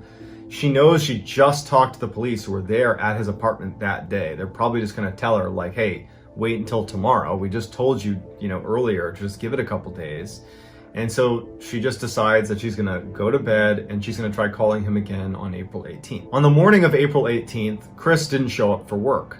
And word got back to Sammy, who was already gonna reach out to Chris that morning anyways, but the friends and family are talking about what's going on with Chris. And so word got back to her that Chris had missed work. And so she calls Chris, he's not picking up from his landline. And now she calls the police back and she says, hey, you were there yesterday. I know it was locked, but he hasn't shown up for work today. Everybody's concerned about him. Can you please go over and check? And so the police go back over to Chris's apartment, and this time the front door is unlocked. And they go inside and they're met with this very strange scene. You have all these crucifixes that are on the wall. You have the salt that lines every room in the house. There are all these candles that have burned down to the wick. There are little scraps of paper all over the apartment that were handwritten, little messages that Chris was leaving all over the house, warding off spirits and demons. I mean, it just looked like out of a Hollywood set for some demonic movie or something. And they search the house and there's no sign of Chris. They're yelling for him. There's no sign of him. And they make their way into the bathroom where they discover Chris's body. Chris was in his bathtub. No water in the bathtub. He's fully clothed. There's all these candles all around the outside of this bathtub. There's, more crucifixes and weird relics that are in the bathroom with him. And he's on his knees and he's slouched up against the wall with his hands kind of tucked against his chest. He had no external injuries. He was just dead. And so the police take Chris's body and the coroner comes in and does a report, and it comes out that Chris died of natural causes. He died of a heart attack. And so when friends and family saw that that was his cause of death, they didn't buy it. They were like, I don't know how to describe what happened to him. But over the past 7 days, Chris went from this happy, healthy, successful guy to a complete raving paranoid lunatic. And no one knows why. It's certainly possible that it was just a very poorly timed heart attack, mixed in with someone having a psychotic break. Or some people say that he really was cursed by that woman in San Francisco and that was the result. She said, you're going to die within the week, and he literally died within the week. And he described regularly over the phone to his friends and family as this was happening, these horrible experiences at night with these shadow beings in his room and it attacking him. It's just this crazy story that to this day leaves friends, family, and investigators baffled.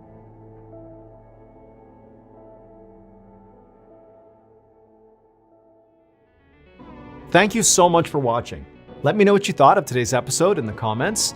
And remember, we have hundreds of videos for you to binge right now. But if you're looking for a recommendation from me of that one video that's worth your time, well, it's this one right here.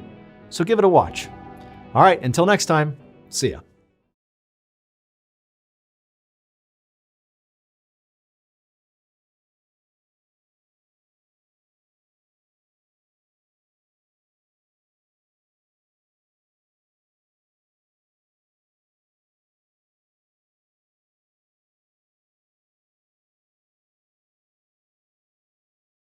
Today, I'm going to tell you 3 very spooky stories that, depending on your interpretation, you could view all 3 of these as ghost stories. But before we get into those stories, if you're a fan of the strange, dark, and mysterious delivered in story format, then you've come to the right place because that's all we do, and we upload once a week. So, if that's of interest to you, please offer to house sit for the like button. But as soon as you get there, just take all their belongings and put them out on the curb with a big sign that just says free right next to them, and then just leave. Also, please subscribe to our channel and turn on all notifications so you don't miss any of our weekly uploads. Okay, let's get into today's stories.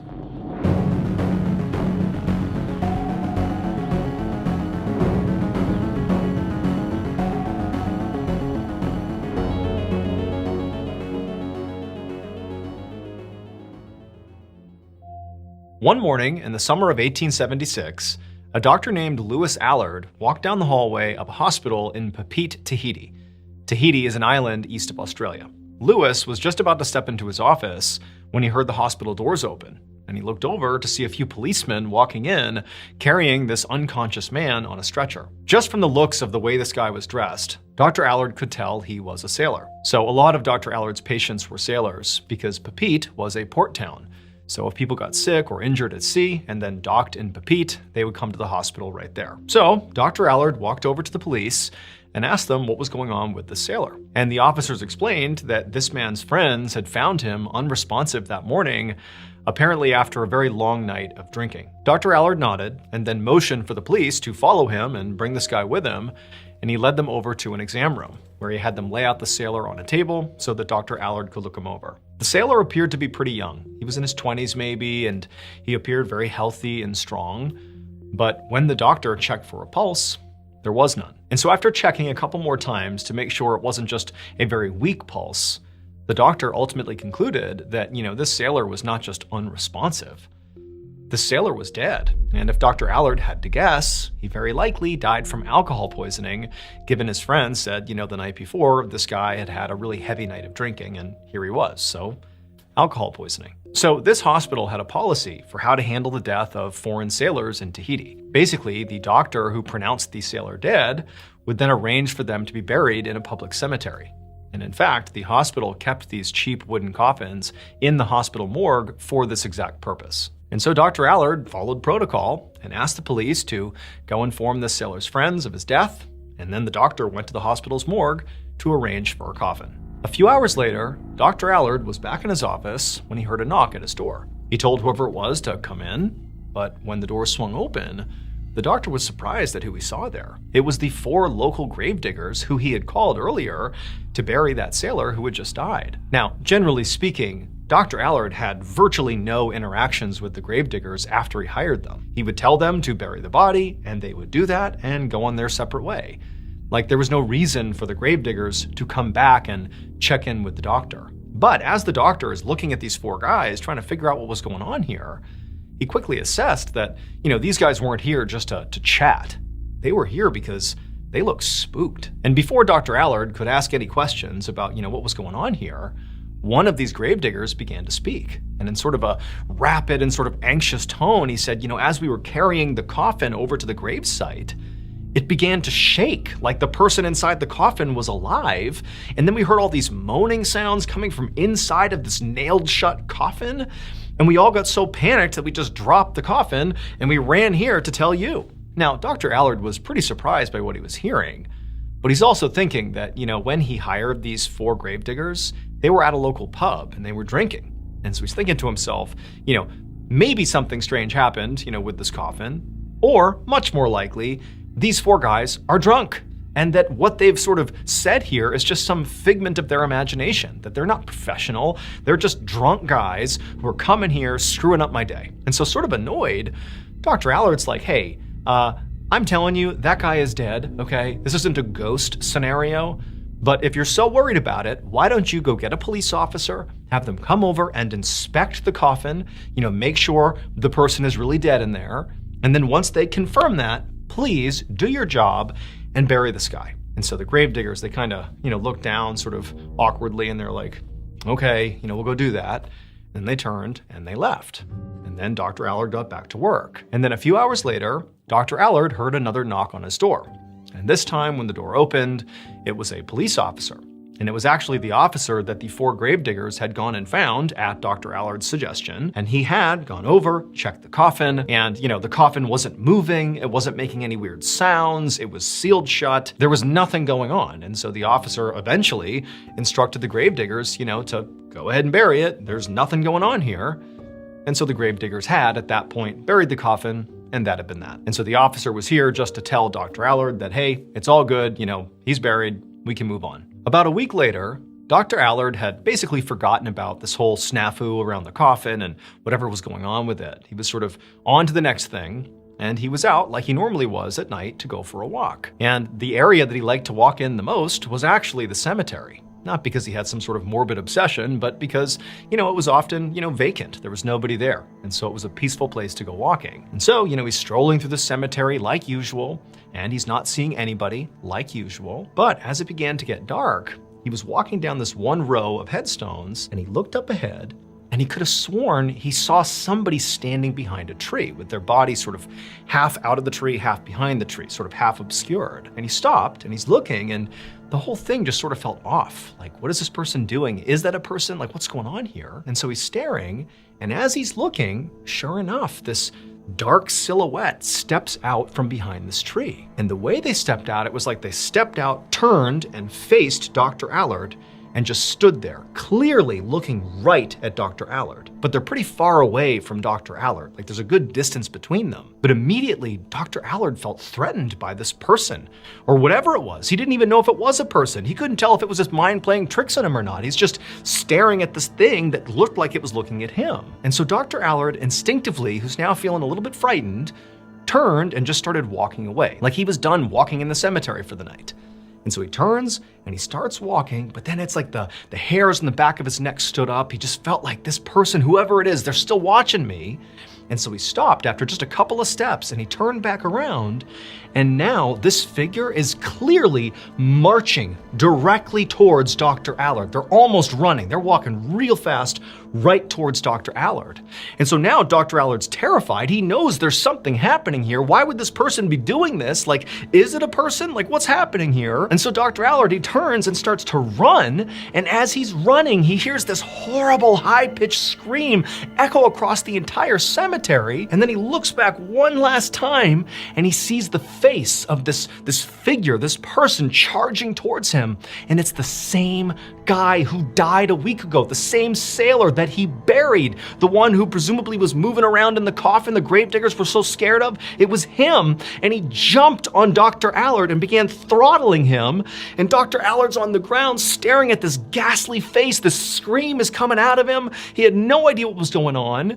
And then Dr. Allard just blacked out. A few minutes later, Dr. Allard came to, and he sat up suddenly, and he's looking around, and there's nobody there. It's just a dark, vacant cemetery. No sign of the dead sailor's ghost or whatever, or whoever it was. They're gone. And Dr. Allard's just sitting there, his heart's racing still, and he's telling himself, like, did that even just happen? Like, it felt so real. His neck was sore from, what he felt was this guy, this thing attacking him. But at the same time, he was so sure that the face that he had seen on this person was the dead sailor's face. But how could that be? He's dead. He's buried.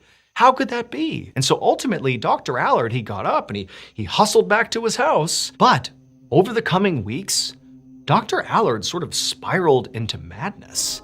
Because it was like every day, all the time, he would see out of the corner of his eye for a second, like a glimpse of this dead sailor's ghost. And it was always that face, that ghastly face, that shrieking face looking right at him. And he'd turn and, the face would disappear. But Dr. Allard, he just felt like he was almost being haunted, that something had happened, like that attack in the cemetery. It had felt so real. He felt like now this ghost was literally haunting him. But he couldn't tell anyone. I mean, he's a doctor. What's he gonna do? Tell people that a ghost is haunting him? He didn't know what to do. And so what he ended up doing after several weeks is he just began staying home and laying in bed, basically feigning illness to avoid leaving the house. And he would just lay there with his eyes closed basically all day, because as soon as he opened his eyes, he would see this dead sailor's face. He really was losing his mind. And then eventually, when Dr. Allard knew he had to stop basically staying in bed all day and go back to the hospital and sort of function in society again, go back to work,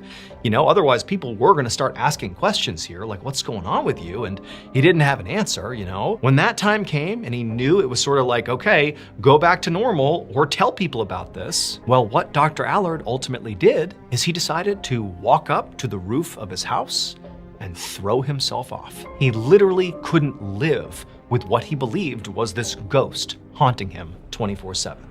When the doctor's close friends found out that the doctor had taken his own life, they immediately went to the police and said, hey, wait a minute, we think this has something to do with what he was dealing with over the past several weeks. So the doctor, despite not wanting to tell anybody about, his haunting, he did sort of begin to tell a couple of his close friends. Now, he was sort of subtle about it, but he began telling people that he's like, yeah, I keep seeing that dead sailor's face everywhere I go. I just keep seeing him. Now, he didn't highlight the fact that he was basically losing his mind over it and thought it was literally a ghost. But a couple of his close friends were aware that it almost seemed like, Dr. Allard was effectively having a mental breakdown over this dead sailor. And they did sort of connect that Dr. Allard sort of felt haunted by this dead sailor. And so, said close friends ultimately went to the police and said, hey, I know this is a stretch, but the doctor kind of thought he was being haunted by this dead sailor before he died. We think that has to do with why he took his own life. And sort of amazingly, the police, the way they responded to this was, okay, we're gonna look into this. We're gonna investigate the haunting, so to speak. And what they did is they exhumed the coffin of that dead sailor. They didn't know what else to do. They just decided they would do that. And so they raised the coffin out of the ground and they open it up and they cannot believe what they see. So it would turn out those 4 gravediggers had been totally justified in being scared about what they thought they heard and felt in that coffin when they were going to bury it. Because the sailor was not dead. He was just so drunk that it felt like he was dead. They couldn't feel his pulse. Dr. Allard had been wrong. The sailor was not dead. He was totally alive. And so as he was being carried over to the gravesite to be buried, he really was moving around inside the coffin and moaning because he was horribly hungover, but totally alive and, grappling with the fact that he's now, confined inside of this coffin. He likely had no idea what was going on, so you can imagine the types of sounds and things he might be doing. And so the gravediggers, they were right to be scared. They did get a police officer. The police officer came over, and for whatever reason, when he inspected the coffin, he saw it was sealed. There was no movement inside the coffin. It was totally quiet. So, the sailor inside, he just wasn't moving or making any sound. And so the police officer greenlit burying him. So the living sailor inside the coffin is buried underground by these gravediggers, and they go their separate ways afterwards. But then that sailor wakes up again. He begins thrashing around after being buried in the ground. And he actually managed to break out of the coffin and climb out of the ground. He saved himself. He literally, survived being buried alive. But he was furious at the doctor, who so cavalierly just decided he was dead and I'll go bury him. And so he decided he would play a prank on the doctor to get back at him. So what he did is he filled his coffin up with rocks and he sealed it back up and he reburied it so nobody would know anything. And then for the next week or so, he just kind of hid out and didn't let anybody know that he was actually still alive. And then, after about a week, he knew the doctor took his walks in that cemetery, and so he hid behind a tree in the cemetery and waited for the doctor to be alone making his walk. And when he saw him, it was the sailor, fully alive in the flesh, stepping out from behind the tree, looking at the doctor. That was him. It really was the sailor. And he really did run forward, shrieking, pretending to be a ghost. And he attacked Dr. Allard, basically giving him the impression that his angry ghost was attacking him. And then after Dr. Allard passed out on the ground, the sailor ran off. But for Dr. Allard, who fully believed that sailor was dead, can you imagine what he thought when he saw, the sailor attacking him and shrieking in the middle of the cemetery? He fully believed that was the sailor's ghost, and he had this totally real experience getting attacked by the ghost. And so even though he survived the encounter, it drove him mad.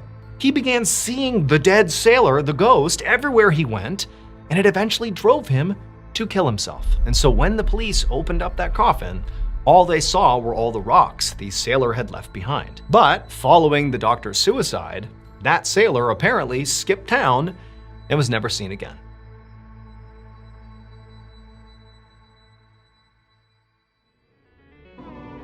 It begins here.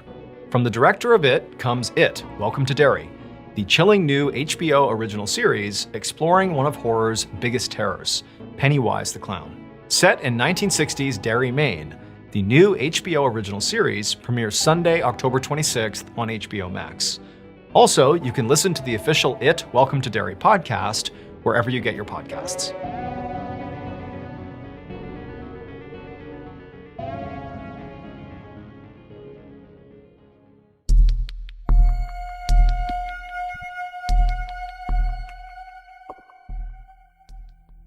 On the night of August 30th, 1892, A 20-year-old man named Benjamin Trudell climbed into his bed inside of the Deer Park Life-Saving Station, which was a small government building right off the coast of Lake Superior in Michigan. Benjamin was a member of the Life-Saving Service, which was a precursor to the US Coast Guard, and he was currently working overnight as a surfman, which was basically like a lifeguard, but specifically for ships that were out on the lake. He was there with a bunch of other surfmen who were all taking shifts, either sleeping, patrolling the beach, or staying awake inside the station in case somebody came looking for help. Benjamin had just finished a 4-hour beach patrol, which had been pretty uneventful, but at the same time, he was still walking around for 4 hours on loose sand, and so he was pretty tired. And so now that he was back at the station, he had a little bit of time where he could basically take a nap. And so he set his alarm for 4 hours later, which is when he would need to be awake in the station to take on another shift. And then he told his fellow surfmen that he was gonna close his eyes for a minute. And then he climbed into bed and fell asleep. A few hours later, though, Ben shot up in bed and began frantically looking around the room. He was covered in sweat, his heart was racing, and after a second, he realized that, he's okay. He's in the station, he's safe, and what had just happened to him was just a dream. He had had a terrifying nightmare, but it had felt so real that it really took him a second to, understand that that's all it had been, just a dream. In this dream, Benjamin was walking along the coast of Lake Superior, like he did during his nightly beach patrol, and it was dark out and there was this awful thunderstorm, and the rain was coming down so hard that Benjamin could barely see, and in fact he almost felt like the impacts of the individual raindrops almost hurt his skin, like they were acid striking his skin. Then suddenly, through this wall of rain right in front of him, this man who Ben didn't recognize kind of stumbled into view. And this man was wearing very nice clothing, like he was on his way to a party or something. But, they're down at the coast of this lake, and it's storming out, it didn't make any sense. But Benjamin, he just stared at this guy and didn't say anything. And the guy looked right back at Benjamin, and without saying a word, he just reached out and really aggressively shook Benjamin's hand. And then, as Benjamin is watching his hand be shaken around by this guy with wild eyes turns and he points out to the lake that's right next to them. And even though he didn't say anything, he pointed with this level of urgency, like there's something out there, something bad, and you need to pay attention to whatever it is. And so Benjamin, he turned, and his hand's still being shaken by this guy, and he looks out, but it's just a wall of water. He can't even see the lake, and he has no idea what this guy is trying to tell him. And it was at that point that, Benjamin sat up and he was awake again. Now, objectively, Benjamin understood that while this dream definitely was creepy, it wasn't really terrifying. It was raining and storming, and a random guy came up and shook his hand and pointed at the lake. That's not terrifying. But for some reason for Benjamin, it just felt so real that was the thing that made it so unsettling. It felt like he really had been out there and really had this interaction. Now, Benjamin was not the type of guy that would, find meaning in dreams. He basically chalked dreams up as just that, just dreams. But there was something different about this dream. He felt almost intuitively like what had just happened in his dream was a warning. That man, whoever he was telling Benjamin something, and it had to do with the lake, but he didn't know what it was. But as Benjamin thought about this, he knew how sort of crazy that sounded. And he figured that maybe he was just kind of caught up in the immediacy of having just had this dream, that really the only reason he felt like it had weight is because it just happened. And so maybe if he just went outside and got some fresh air and let some time pass, that he would, let this dream fade into the ether and he'd go back to normal life. And sure enough, when he got outside and got some fresh air, he did feel better. But he did still feel like that dream meant something. And so he just walked down to the coast of Lake Superior, where he was in his dream, to the other surfmen who were down there doing their own patrol. And there, there was nothing unusual happening. The lake, it was so calm. And Benjamin, he went up to one of the surfmen and just kind of told them about this dream. And he was almost joking about it. He's like, yeah, it felt so real that I almost feel like it was a warning of some kind. But yeah, it's just a dream. And the other surfmen who were listening just were like, yeah, that's crazy dream, huh? And that was it. The following day, around noon, Benjamin and his fellow surfmen were hanging out inside the life-saving station when all of a sudden, this guy comes stumbling into the station, and he looked awful. He was soaking wet, he was covered in all these cuts and bruises, and he was visibly shaking so much that it almost looked like he was about to collapse right there onto the floor. Benjamin immediately asked the guy, like, "Hey, what's going on? What's brought you here? What's happening?" And the man, who clearly was struggling to just breathe at this point, sort of composed himself and just said, "I was out on the lake last night on a ship that sunk." And as soon as he said that, Benjamin was like in total disbelief, because if a ship sunk on Lake Superior, the life-saving service that Benjamin was a part of was supposed to know, because they patrolled the lake and tracked the vessels out on the water. So it seems sort of impossible that a ship could sink and his crew, the surfmen, would somehow not even know about it. And then, at the same time Benjamin is thinking this, he couldn't help but go back to that dream he had had. It had happened last night, and it just seemed like this guy was warning Benjamin about something out on the lake. It just seemed way too coincidental that this guy's here the next day talking about a shipwreck out on the lake around the same time frame. The survivor of this shipwreck explained that the ship had been really far out on the lake, probably too far away from shore for them to even see. And he said that he and several other people had made it onto a lifeboat, but the boat had capsized. And he had spent hours and hours swimming to shore, and he had just gotten here, and that's why he'd come in, and he was soaking wet and so tired because he had just swam all night. And he said he didn't know about any of the other survivors or if there were any other survivors. All he knew is that he was here and he has no idea what else happened. And so Benjamin and the other surfmen immediately gave this man a blanket and some food and some water, and then they quickly sent out a fleet of boats to go search the lake to hopefully find other victims of the shipwreck. That evening and all through the night, Benjamin and his co-workers sailed rescue boats back and forth all across Lake Superior looking for survivors, but all they could find were 4 dead bodies. But the man who had swam to shore and told them about the shipwreck said there had to be more people out there. He said there had been 27 people on this ship, including him, when it had sunk, which meant a lot of people were still definitely unaccounted for. So while some of the surfmen continued to search out on the water, Benjamin and a small team decided they would actually search the coastline itself and see if anybody washed up on shore. And so early on the morning of September 1st, so now the surfmen have been out searching for people for over 24 hours at this point, Benjamin and his team were walking down the coastline, and they looked up ahead and they saw what appeared to be 2 people laying on the sand. And so of course they ran up to them, and unfortunately they discovered that, it was a man and a woman who were lying face down in the sand, and they were not breathing. They were dead. And so Ben, he knelt down next to the man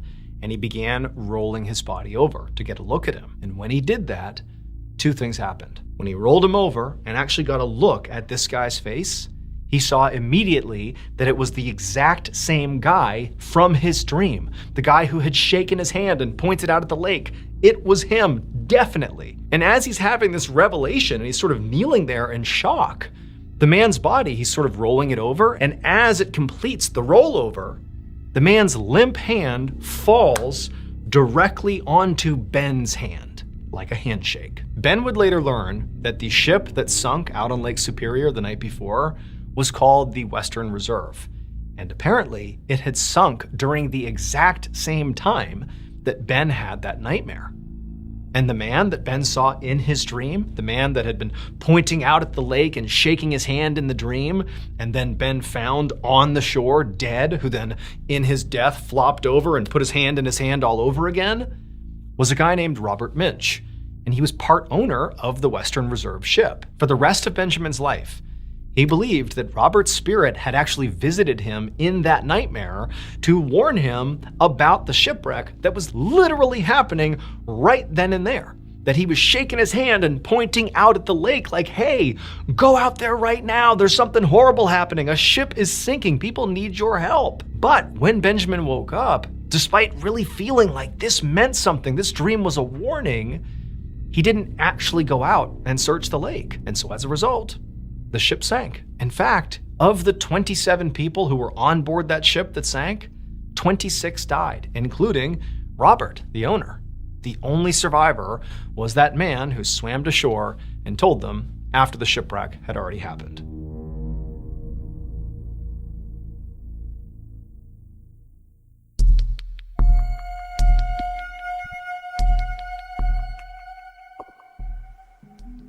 On the afternoon of September 20th, 1989, a 70-year-old man named Jim Moore and his wife Clara walked along the beach on a tiny island off the coast of South Carolina. It was called Pawleys Island, and it was less than 4 miles long and only wide enough to fit one main road with beachfront houses on either side. Jim and Clara lived in one of those beachfront houses, and every afternoon they would go out and walk the beach together. That particular day, as they walked, Jim could see some clouds gathering off in the distance, right above the ocean. And he'd actually seen a weather report recently about this big storm called Hurricane Hugo that was supposed to be heading their way in the next couple of days. Living on an island, Jim and Clara were pretty used to getting warnings like that. I mean, storms were sort of a big deal on an island because you're pretty isolated. And they were just planning to evacuate if the weather, got pretty bad. But for now, it did seem like the weather wasn't too bad, so they were sticking it out. However, it did sort of seem like basically everybody else on Pawleys Island had taken the storm a little bit more seriously, and most of them had already evacuated. And in fact, as Jim and Clara are walking, normally they would see lots of people out doing what they were doing, walking the beach, but today, there was just one person really far down the beach, just this one guy walking towards them, but that was it. The rest of the beach was basically deserted. But Jim and Clara were, veterans of Pawleys Island and certainly veterans of other storms that they had weathered in the past, and so they weren't worried yet. And they just continued to, walk down the beach and chat and just kind of stare out at these growing clouds and just have a normal day. But as they're walking, Jim was sort of keeping an eye on this guy, this one other guy on the beach that was walking towards them. Now, he wasn't literally walking towards them, he was just sort of walking in the other direction. And so inevitably, both Jim and Clara and this guy were going to pass each other, and as Jim got closer to this guy, he realized he actually didn't recognize him. And realistically, Pawleys Island was so small that Jim and Clara basically knew everybody, or at least could recognize everybody. But this guy, who was wearing this long gray coat and this wide-brimmed hat, and he kind of had his head down, Jim didn't recognize.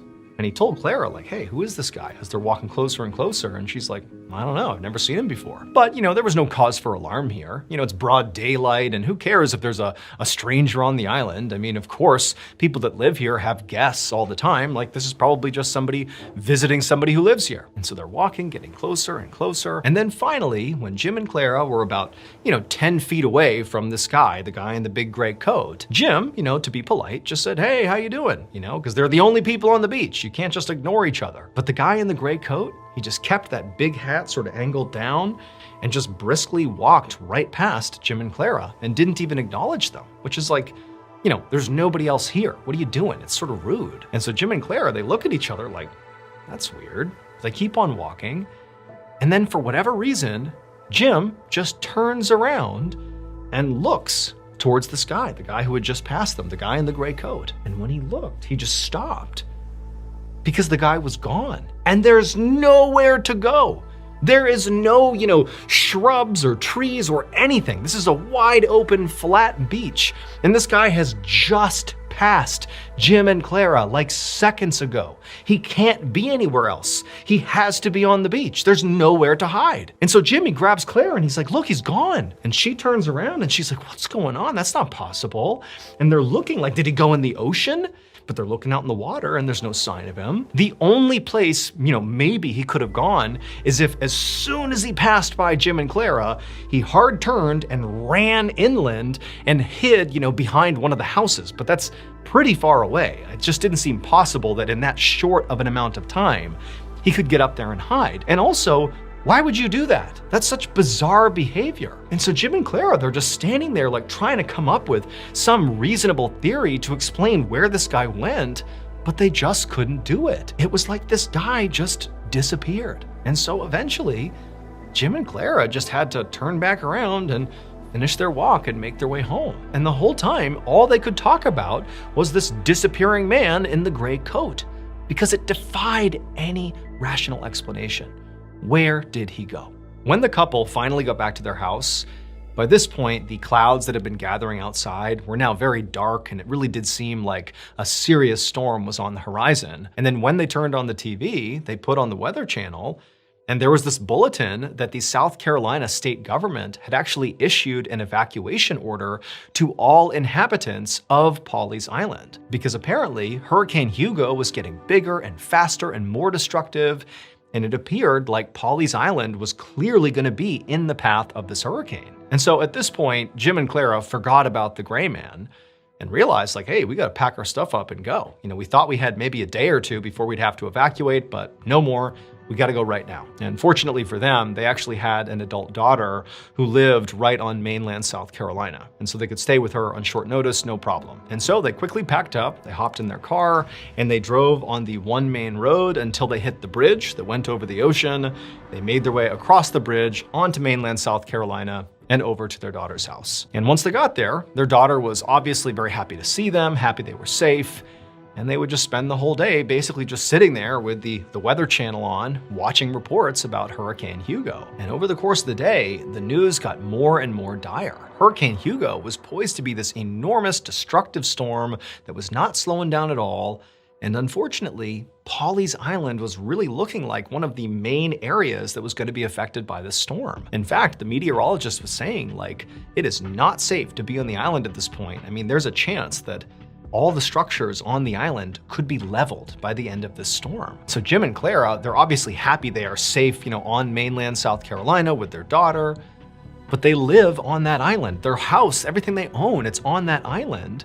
And so the idea that they were just helpless and their house is going to be destroyed was sort of just terrible. Like, what can you even do? You're helpless. And so as they began to sort of spiral into all their anxieties around what's going to happen, eventually one of them said, hey, let's just accept that we're in this position and let's just change the subject. We're safe here. Don't worry about what the storm's gonna do. Let's just change the subject. And the first subject that was raised was Jim and Clara's encounter with that strange disappearing man in the gray cloak. And so Jim and Clara, they told the story to their daughter about this weird guy they saw and how he just kind of vanished. And their daughter was like really interested listening to the story. And when they were done telling it, she looked at her parents and was like, I think you might have seen the gray man. Now, Jim and Clara had lived on Pawleys Island long enough to know about the legend of the Gray Man. As the story goes, 150 years earlier, there was this sailor who was making his way to Pawleys Island to see his fiancée who was there.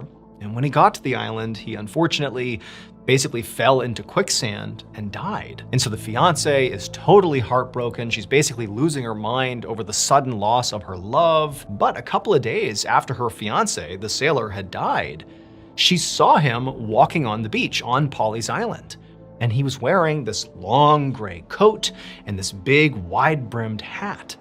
And he was walking towards her and she was so overjoyed. She knows it doesn't make any sense, but she runs to her beloved sailor, and right as she reaches him, he disappears. Now, Jim and Clara, they couldn't help but see the overlap here. I mean, they saw, a guy wearing a long gray coat with a big wide-brimmed hat who, was walking on the beach, who then disappeared. It did sort of seem like the legend of the Gray Man, but neither Jim nor Clara really felt like that actually was the explanation here. But at the same time, Jim did feel like, man, that is a weird coincidence. Over the next couple of days, Hurricane Hugo made landfall and it was absolutely vicious. And then finally, when it passed and it was safe to go back to Pawleys Island, Jim and Clara loaded up their car, they said bye to their daughter, and they made the drive out there. And as they were crossing the bridge to get out to Pawleys Island, along with all the other inhabitants that were going back, they immediately could tell that Pawleys Island really had been leveled. I mean, the roads themselves were badly damaged, there were street signs and trees everywhere,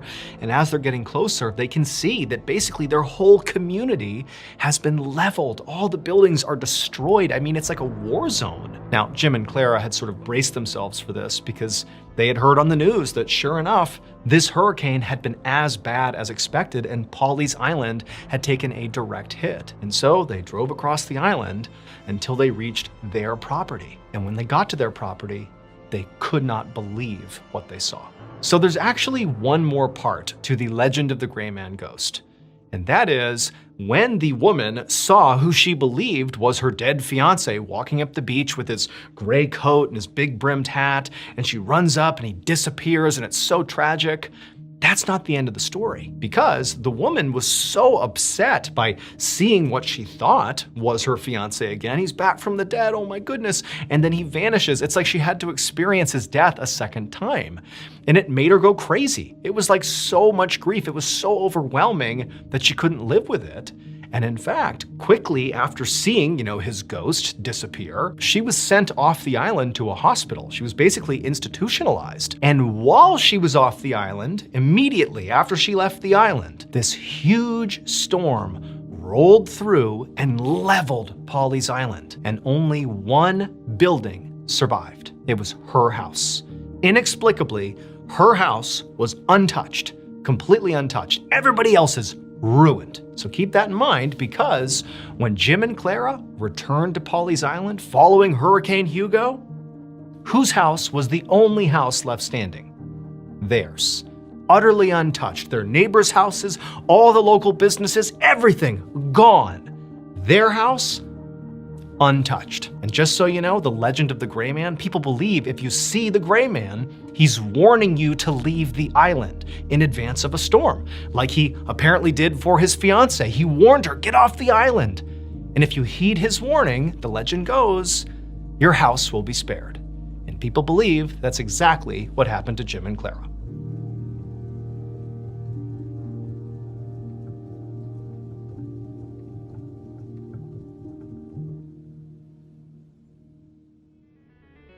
Thank you so much for watching. Let me know what you thought of today's episode in the comments. And remember, we have hundreds of videos for you to binge right now. But if you're looking for a recommendation from me of that one video that's worth your time, well, it's this one right here. So give it a watch. All right, until next time, see ya. Have you ever wondered what happens when you die? Well, today, I'm gonna tell you 3 stories that all give insights into what might actually happen. And these are not hokey stories. These are stories with evidence, photographic evidence in some cases. These are deep, unsettling stories. But before we get into those stories, if you're a fan of the strange, dark, and mysterious delivered in story format, then you've come to the right place, because that's all we do, and we upload once a week. So if that's of interest to you, please sneak into the like button's house and flip all of their wall-mounted TVs upside down. Also, please subscribe to our channel and turn on all notifications so you don't miss any of our weekly uploads. Okay, let's get into today's stories.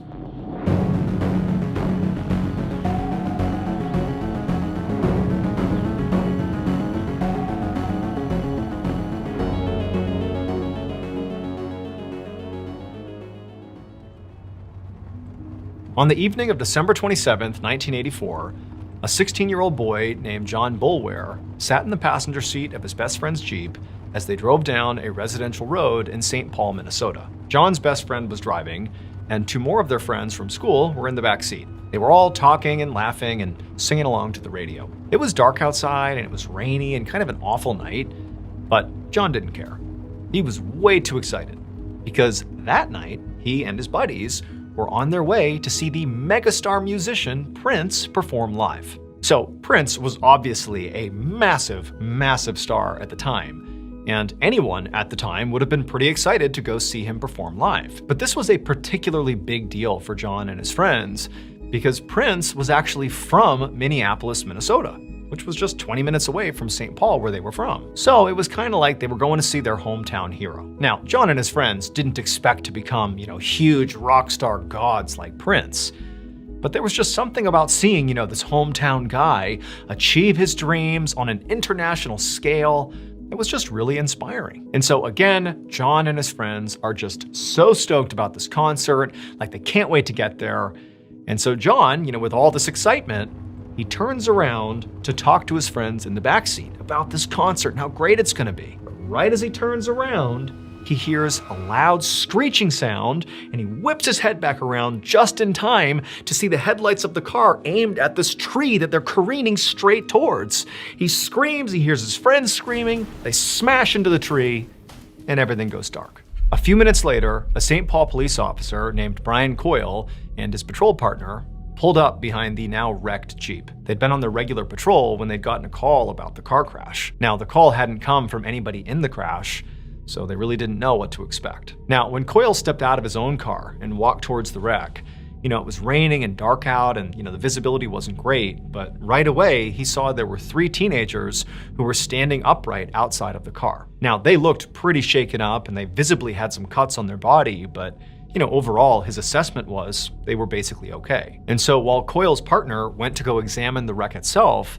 Coyle walked up to these teenagers, and one of them, through tears, explained to Coyle that he had been driving, and he said he had been just going too fast, and he tried to take a sharp turn, and he hydroplaned, lost control, and they hit the tree. And then the driver said it didn't matter, though, how this happened, because what mattered now is his friend, John, is still in the car, and he's not moving. And so Officer Coyle left the teenagers and told them to stay put, and he walked over to the wreck where his partner was, and Coyle, he knelt down and he looked inside the Jeep, and he saw the other teenager, John, slumped over inside the passenger seat, and he wasn't moving. And so Coyle asked his partner, "Hey, have you checked him? Is he okay?" And the partner looked at Coyle and just said, "No, he's dead." And so Officer Coyle took a deep breath, and while his partner called for backup and taped off the scene, Coyle went back to John's friends and broke the news as gently as he could. But of course, they were all devastated. The only thing Coyle could do to help them was to call an ambulance to come and take them to the hospital to get checked out. Once the ambulance had taken them away, and once John's body had been removed from the Jeep, Officer Coyle and his partner began to document the scene by taking photos of the crashed car with a camera. Now, this was all standard practice, and so while they did it, they didn't think anything of it. However, about a week later, when Coyle and his partner were reviewing the photos they took, Coyle noticed something shocking. One of the pictures that Officer Coyle had taken was so bizarre that it ended up in newspapers, not only in Minnesota, but all over the country. Even today, 30 plus years later, people are still talking about it. And when you see this photo, you'll understand why. This is the photograph. And if you look at the top right, above the Jeep's open door, you'll see something that could just be a flash of light. But to Officer Coyle and so many others who have looked at this photograph, they say that weird apparition-looking thing above the Jeep looks eerily similar to John Boulware's face, the 16-year-old victim of the car crash. And it almost looks like this photograph captured like the moment of John's spirit departing Earth, like it's showing his final moment in life, like when he died, screaming as the car is about to crash into this tree.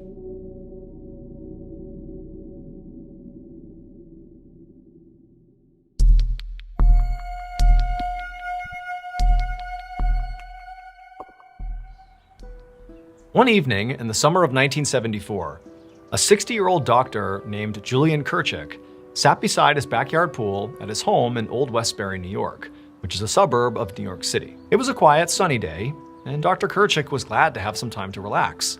He was a surgeon at a local hospital, and he also had a wife and 4 children, so it was not often that he got a moment of peace to himself. And so Dr. Kirchick leaned back in his seat and closed his eyes and tried to relax for a second, when all of a sudden he heard something rustle in the bushes nearby. Now at first he just figured it must be a squirrel or a bird or something, so he didn't even bother opening his eyes, like this is just nature, it's fine. But this rustling sound persisted, and it just wouldn't stop. And so eventually, Dr. Kirchick did open his eyes, and he got up out of his chair to go see what was going on. Now, these bushes were like 20 feet away from the doctor, and so in order to truly investigate, he had to get up and actually walk over there. And so he gets up and he takes a few steps when he suddenly freezes. Because now, when he's looking at the bushes, he sees there is someone standing basically in the bushes, a person. But he realized this person was not a normal looking person. The person was wearing what appeared to be this dark, long robe that covered their whole body. And in fact, the robe kind of obscured their face. It was like they were this dark presence just standing there in the middle of these bushes. And so Dr. Kirchick is just frozen, having no idea how to react to this. I mean, does he call out for help? Does he, chase this guy out of his yard? Like, what does he do here? And as he's standing there transfixed, this person in the robe extends one of their arms, this long, skinny arm, and kind of begins to beckon Dr. Kirchick towards them. And Dr. Kirchick went from being sort of startled to being terrified. This figure basically looked like the Grim Reaper. And it felt like now the Grim Reaper is beckoning him to come with him, to come die, basically. That was the feeling he suddenly had. And it was unbelievably overwhelming. And so Dr. Kirchick is staring, horrified. He blinks for a second, and the man is gone. Over the next few days, Dr. Kerchik obsessed over what he had just seen. I mean, really, it felt like he had just witnessed the Grim Reaper, and worse, that the Grim Reaper was like telling him to come with him. Like he was signaling to Dr. Kerchik that his time on Earth had come to an end, that his death was imminent. That's what Dr. Kerchik is thinking. But Dr. Kerchik, he's a surgeon. He's a man of science and reason, and he can't understand how this could have happened. I mean, even if it was just a hallucination, it was so vivid. It was so visceral. Like, how could this be? What's going on with him? But the problem Dr. Kerchik had was, who's he going to talk to about this? Hey, by the way, I saw the Grim Reaper, and now I'm worried I'm going to die soon, or maybe somebody in my family's going to die soon, or a patient is going to die soon. Like, who's going to have that conversation with him? But at the same time that he was feeling increasingly isolated because of this, whatever he saw, he couldn't help but feel like it was real, and it was driving him mad. Like, I'm not doing anything, and something bad is imminent. What do I do? And so for months, Dr. Kerchik just carried this incredible weight with him everywhere he went, like this constant sense of unease, until October of 1974. That month, Dr. Kerchik suddenly got sick.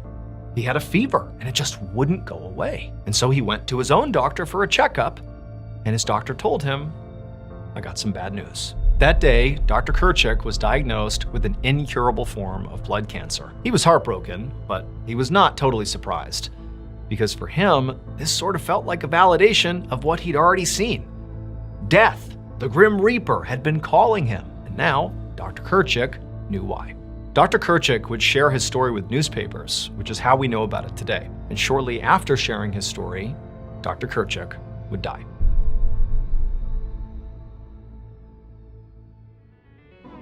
Hey guys, I have a really cool announcement for you. So right now, if you head over to shop.MrBallen.com, you will find brand new limited time merch items on our site.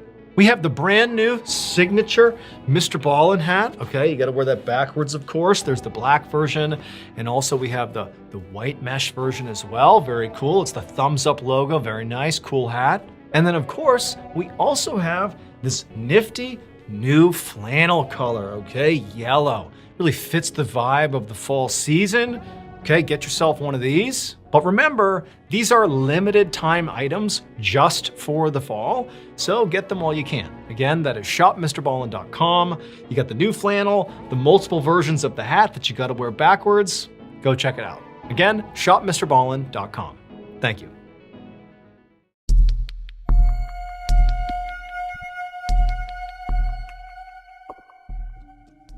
On the afternoon of Sunday, August 27th, 2000, a 50-year-old husband and father named Bruce Leniger sat in his living room in Lafayette, Louisiana. He and his wife and his 2-year-old son James had just gotten home from church, and now Bruce was just trying to relax. However, it was proving very difficult to relax because as Bruce is trying to sit on the couch and just kind of close his eyes for a second, his son, James, the 2-year-old, has his toy plane, his favorite toy plane, and he is repeatedly smashing it into the coffee table as loud as he can, saying, plane crash, plane crash, plane crash. And while, of course, James is a kid, he's gonna be loud and noisy and obnoxious, that's what kids do. But for Bruce, he's watching his son do this, and he couldn't help but be really concerned. Because lately, over the past few months, James had become unnaturally fixated, not on planes, but on plane crashes. And even more specifically, James had begun having these recurring nightmares, 4 or 5 times a week, where he'd wake up terrified and he would say he, James, had just been in a horrible fiery plane crash. And it was every night. That was the nightmare. And it was Bruce and his wife didn't even know what to make of this. Where's he getting this from? James was a pretty sheltered kid. He wasn't being exposed to, horrible plane crashes, either in movies or TV shows or books. I mean, he's a 2-year-old. It just made no sense that he was having this recurring nightmare. But what made it even more kind of unsettling is that James wasn't just fixated on the plane crash aspect of this nightmare. He also began to tell Bruce and his wife these weird details about the plane crash, because it was always the same plane crash in his nightmare. He began telling his parents that the Japanese shot me down. And Bruce and his wife are like, what is he referencing? Is this a World War II reference? But again, he's 2. Like, developmentally, it's not something he would say even if he was exposed to it. Like, it just didn't make any sense. Now, over the past few months that this behavior had really ramped up, Bruce and his wife had taken James to the doctor to say, what's going on here? Like, what's my kid doing? I don't understand any of this. And the doctors were all like, nah, he's a kid. Like, yeah, it's a weird fixation he's got, but he'll grow out of it. Like, don't worry about it. But to Bruce and his wife, it just seemed like James was not growing out of it. He was just getting more and more fixated as time went on. And so as Bruce is sitting there on the couch watching James for the millionth time smash his toy plane into the coffee table and pretend it was this plane crash he couldn't stop thinking about, Bruce decided he had to do something about this. And so over the next couple of months, Bruce, instead of trying to figure out what was wrong with James that was causing him to fixate on this plane crash, instead of doing that, he began sort of like leaning in and asking James to give him more information about whatever he was seeing in his nightmare. Like, give me all the specifics you can possibly recall. And James would eventually let on that it wasn't just the Japanese that shot him down, it was the Japanese military. And also, the type of plane that James was flying in apparently was a Corsair plane. Bruce had never heard of that before, and again, he's looking at his 2-year-old son thinking, how do you even know what a Corsair plane is? But nonetheless, that's what James said. And so Bruce doesn't know what to do with this information, but again, he's just trying to learn. And so in November of that year, Bruce found himself sitting in the living room, and he had this World War II coffee table book that he had actually purchased for his father, but he hadn't given it to him yet. And he saw James, playing with his plane, smashing it into the coffee table. And Bruce, he grabs this coffee table book full of pictures of pilots in combat and war, and he flips to pictures of pilots from World War II. Because now, Bruce is thinking, maybe my son somehow is imagining a scene from World War II. A pilot has crashed in World War II, the Japanese military shot them down, I don't know. No idea how he got this image, but that could be what he's thinking about. And so he's like, well, maybe I'll just start looking at pictures from World War II of pilots, and maybe somehow or another James will look at this and something will click for him. Bruce really didn't know what he was trying to get out of this, but either way, he called James over and he shows him this book. And he's like, James, do you recognize any of these planes? Like, are any of these planes the Corsair plane that you flew, in your dream? Is any of this stuff sort of lining up with your dream? Again, he's talking to a 2-year-old, but the 2-year-old sort of got it. James looked at the pages, but nothing clicked. James sort of reached down and was just kind of flipping through all the pages, and there was nothing. There was no connection with James. But towards the end of the coffee table book, where Bruce is thinking, like, what am I even doing here? I'm like prompting my 2-year-old to research World War II with me. Like, what is this? What is going on here? But as James is flipping the pages, he suddenly stops. And he points at one of the pages, and he says to his dad, that's where I was shot down. And he's pointing at the Battle of Iwo Jima. And so Bruce, again, he doesn't really know what he's trying to accomplish here, but, clearly his son has pointed out this particular fact that's sort of roughly tied in with the other things he's brought up. He's had this dream about being a pilot who crashes because the Japanese military shot him down. He's highlighting a battle in Japan during World War II where, the Allies were fighting the Axis powers and the Japanese, could have been shooting somebody down. So it sort of made sense. Okay, fine. Maybe my son's dream is about something that happened at the Battle of Iwo Jima. Don't know how this even happens. Don't know how this is possible, but I'm going to do some research. And so that's what Bruce does. He begins researching the Battle of Iwo Jima. Doesn't even really know what he's looking for, but he just wants to see if there's anything connected to what his son has been saying. And what he eventually discovers actually is sort of a relief. He discovers that there is no record of any Corsair airplanes crashing during the Battle of Iwo Jima. In fact, no Corsair planes at all were flown during the Battle of Iwo Jima. And his son James had been saying specifically, I flew a Corsair plane. Like, that was the plane that crashed. And so he's thinking, okay, there's a hole in my son's story. Like, he clearly must have latched on to some event somehow. Somebody said it to him, he heard it, whatever it is. And in his 2-year-old mind, he sort of warped it, and that's what he believes happened, but it's not real.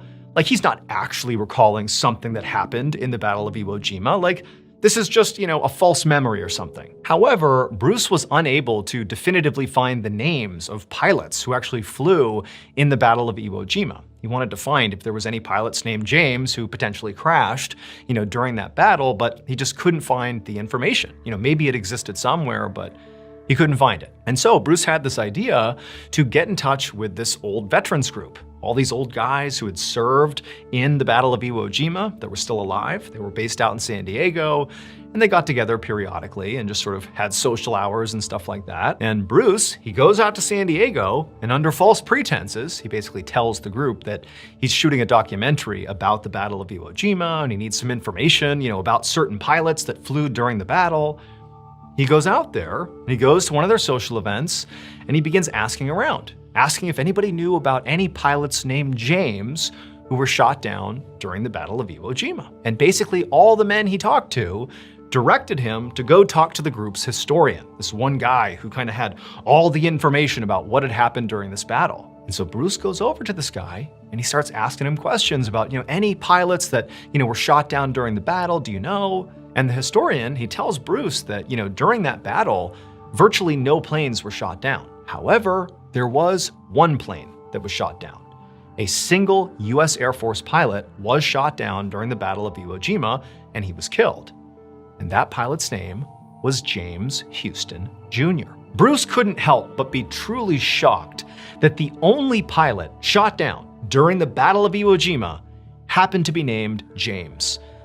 That just seemed like a coincidence that couldn't be possible, considering what his son was saying. And so suddenly, Bruce doesn't know what to make of this information he's been given. For so long, his 2-year-old son, named James, has been talking about how in his dream he's been shot down by the Japanese military during the Battle of Iwo Jima. And now he's being told there was a single pilot shot down in real life during the Battle of Iwo Jima, and his name was James? How is that possible? That just seems impossible. And so at this point, Bruce is really holding on to the fact that his son had said his plane that he was shot down in was a Corsair plane.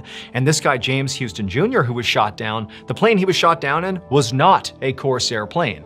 And so Bruce is telling himself, okay, this is just a crazy coincidence. This didn't somehow happen to my son. He's not channeling somebody else who died years ago. That can't be what's happening here. This is just a wild set of circumstances. That's all this is. But he's freaked out now. And so he calls his wife and he tells her about what he's learned, and he kind of downplays how much this has really unsettled him. But he ultimately tells his wife, and the two of them decide, okay, you know what? Let's just do a little bit more research and just figure out what's going on here. This is just so crazy. We got to do a little bit more research. And in doing research about James Houston Jr., they discover that James has a sister who is still alive.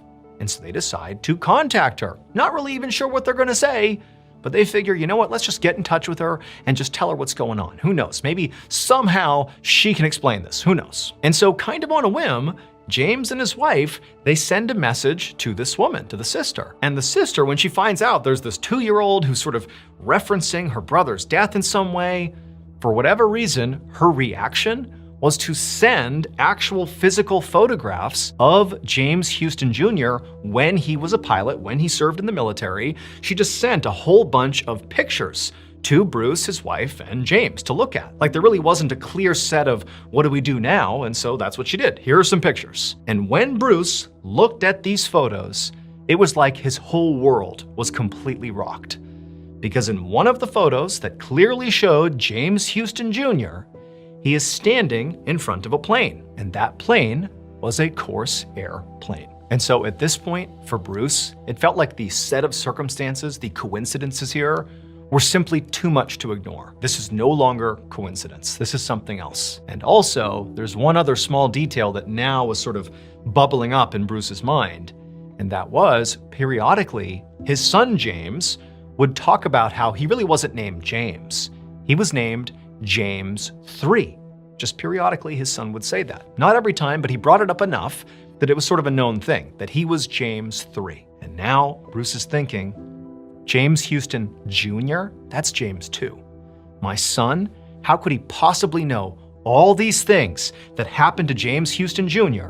if he was not James III, James Houston Jr.'s reincarnated soul? Bruce would eventually take his son's story to the news, and the family would film a primetime segment on ABC about it. James was soon invited to the Battle of Iwo Jima Veterans Reunion, where he would shock the group with his knowledge of the battle. James also met James Houston Jr.'s sister, and when he did, he called her by a nickname that only her late brother ever used. After that, even she was convinced that her brother's spirit had come back to Earth in James 3. If reincarnation is real, James's story is one of the most credible and well-documented cases in history. Thank you so much for watching. Let me know what you thought of today's episode in the comments. And remember, we have hundreds of videos for you to binge right now. But if you're looking for a recommendation from me of that one video that's worth your time, well, it's this one right here. So give it a watch. All right, until next time, see ya.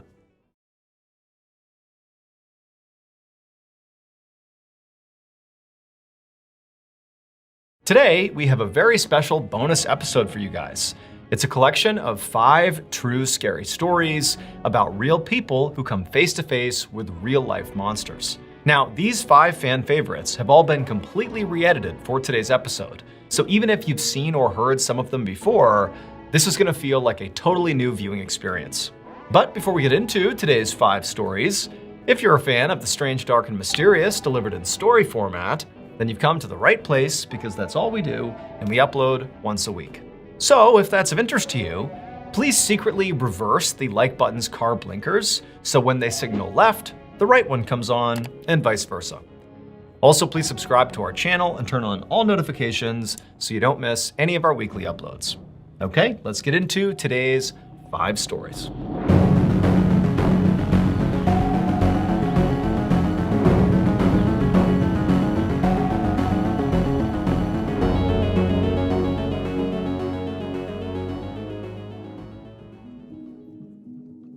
In 1978, 16-year-old Bridget Geiger was waiting outside her home in Ohio for a boy named Jeffrey to take her to prom. She wasn't particularly excited to go to prom with Jeffrey. He was known to be really nervous around girls, and so she figured it was going to be a pretty awkward date, but nobody else had asked her to go, and she really wanted to go to prom, so she said yes. When Jeffrey showed up, she was immediately disappointed. He was wearing this odd ensemble of vest and bow tie as opposed to the standard tuxedo that she was anticipating him wearing. And so now they weren't going to match. He was also so nervous that he was visibly shaking and couldn't pin her corsage to her dress. And so Bridget's mom had to come out and put the corsage on. After the corsage was on, Bridget's mom would take a couple of very awkward photos of them kind of stiffly standing in front of her house before they ultimately got in Jeff's car and headed for the prom. When they arrived, Bridget wanted to go on the dance floor to see her other friends to kind of lighten the mood because she was not having a good time with Jeffrey so far. But she did stay with him, and it was clear that Jeffrey hated being at the prom. He hated being around this swarming group of teenagers. Bridget felt kind of bad and said, "Hey Jeffrey, do you want to go sit down and just grab a bite to eat over at the little food cart they have here?" Jeffrey's very relieved and says, "Yes, I'd love to do that." And the pair leave the dance floor and walk over to the little food court area. As they're about to sit down, Jeffrey pulls the chair out for Bridget. She sits down, he kind of pushes her in like a gentleman, but then instead of sitting down with her, he just walks away without telling her where he's going. Bridget assumed he was just going to the bathroom, but after a really long amount of time had passed, and it was clear he had not just gone to the bathroom, she got up to go look for him. And so she went on the dance floor, she can't find him in the building, and so she goes outside to see if maybe his car's not there anymore. Maybe he just left. And she sees his car, it's still in the lot. When she turns around to go back into the prom, she sees Jeffrey sitting on a curb just eating McDonald's cheeseburgers. And she goes over to him and she's like, "What are you doing out here?" And so he told her that he just wanted to step outside and get a couple cheeseburgers and then come back and he would sit with her while she ate, but they wouldn't let him back in. And so he just went and got more cheeseburgers and thought he would wait here until she came outside. And now that she was outside, she couldn't get back in either. So she just says, "Hey, I'd like to just go home." And so Jeffrey is mortified and he tells her, "I'm so sorry. I wanted this to be a nice evening for you. I'm sorry it wasn't." He drives her home. He says goodbye. She walks into her house. He drives off, and that was that. Bridget only saw Jeffrey one more time after that. It was about a week after prom, and Jeffrey actually invited her to come over his house for what he was calling a house party. And Bridget's like, "There's no way this kid's throwing a house party. He can barely stand to be around just me, let alone a crowd of people." But she was polite and said, "Sure, I'd love to come to your house party." She gets there and there's no food, there's no music, there's like 3 people there, and as soon as she walks in, all Jeffrey wanted to do was have a seance and communicate with the devil. She was so immediately creeped out by Jeffrey's behavior that after only a couple of minutes, she just turned around and left his house party and did not see him again. Well, until 13 years later when she would read about him in the newspaper. 13 years later, on July 22nd, 1991, Milwaukee, Wisconsin police spot a man named Tracy Edwards running down the road in handcuffs. They run over to him and they say, "What's going on?" And he says that a man was holding him hostage in his apartment, that he threatened to kill me. I was able to overpower him and escape, and here I am. The police go to this apartment that he apparently escaped from and they knock on the door. The door opens and the police are confronted by this tall man who introduces himself as Jeffrey. He tells police this is all a big misunderstanding and that Tracy Edwards is a friend of his and I don't know what's gotten into him, and the police were actually close to believing him. They would even say he was really convincing. But as they're talking to him, one of the officers kind of looks behind Jeffrey into his apartment and he sees on the coffee table what are clearly pictures of dismembered body parts. And so they arrest Jeffrey, and when his apartment was fully searched, a house of horrors is revealed. In addition to photos of body parts, the apartment itself was littered with human remains. There were several human heads in the freezer and the refrigerator, and in his bedroom was a 57-gallon drum containing more dead bodies that were decomposing in chemicals. There was also evidence that suggested Jeffrey was eating these people. Now, Jeffrey lived in a crowded apartment complex, and so other neighbors had complained about this awful smell coming from his room, but he had been able to explain it away and convince everybody that it was just some bad meat. However, the most horrifying revelation about how Jeffrey was able to conceal these horrible crimes he was committing in the middle of a city apartment would come a few days later. Apparently, 2 months before Tracy Edwards had run out of Jeffrey's apartment in handcuffs and flagged those officers down, another boy had left the apartment in handcuffs and was running down the road, and police stopped him. But the boy couldn't really speak. He wasn't able to articulate why he was there or what he was doing. And as police are talking to him, Jeffrey comes running up the road, flags the officers down, and thanks them for finding his boyfriend. They had gotten into a lover's quarrel and that everything was just fine. And so the police shrug it off and say, "No problem, we'll even give you a ride back to your apartment." And so they drive the boy and Jeffrey back to Jeffrey's apartment. They watch them go inside and the police leave. But if the police had paid a little bit more attention, they would have seen there was a hole drilled in the back of his head by Jeffrey. He had been pouring acid into this kid's head to try to control him, and that was why this boy couldn't speak. And as soon as the police let them go back into the apartment, Jeffrey killed the boy, because Jeffrey, Bridget's prom date, turned out to be none other than infamous serial killer Jeffrey Dahmer, who killed 17 people over a 13-year period. Just days after this picture was taken of Jeffrey and Bridget, right before they headed off to prom together, Jeffrey would kill his first victim and start that 13-year killing spree. Dahmer was ultimately given a life sentence, but was killed by another inmate.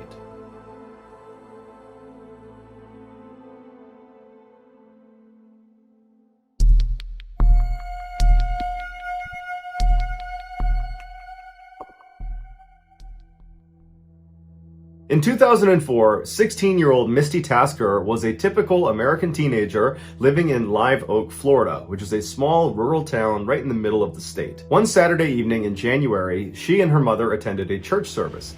Afterwards, they hopped in her mother's truck and they got on the country highway and began making their way home. Their house was just 20 minutes down this highway. It was a straight shot, and this highway was pretty desolate. There were no street lights. It was actually a dirt road despite being a highway, and it was just thick forest on both sides of the road the entire way. There were no buildings or houses between the church and their neighborhood. Misty's mother was already a very anxious driver who would keep both hands on the wheel. She would sit up and kind of hunch over the wheel and keep her eyes intently focused on the road, but at night her driving anxiety would shoot through the roof because she had really bad eyesight, and so she would go to great lengths to not drive at night to avoid that high level of anxiety. But the church service they had just come from had run a little bit long, and so now Misty's mother is driving with the sun starting to set, and she's going as fast as she can to try to get home before it gets too dark. And so as they're bombing down this road at about 55 miles an hour, despite it being about a 40-mile-per-hour zone, Misty, who's in the passenger passenger seat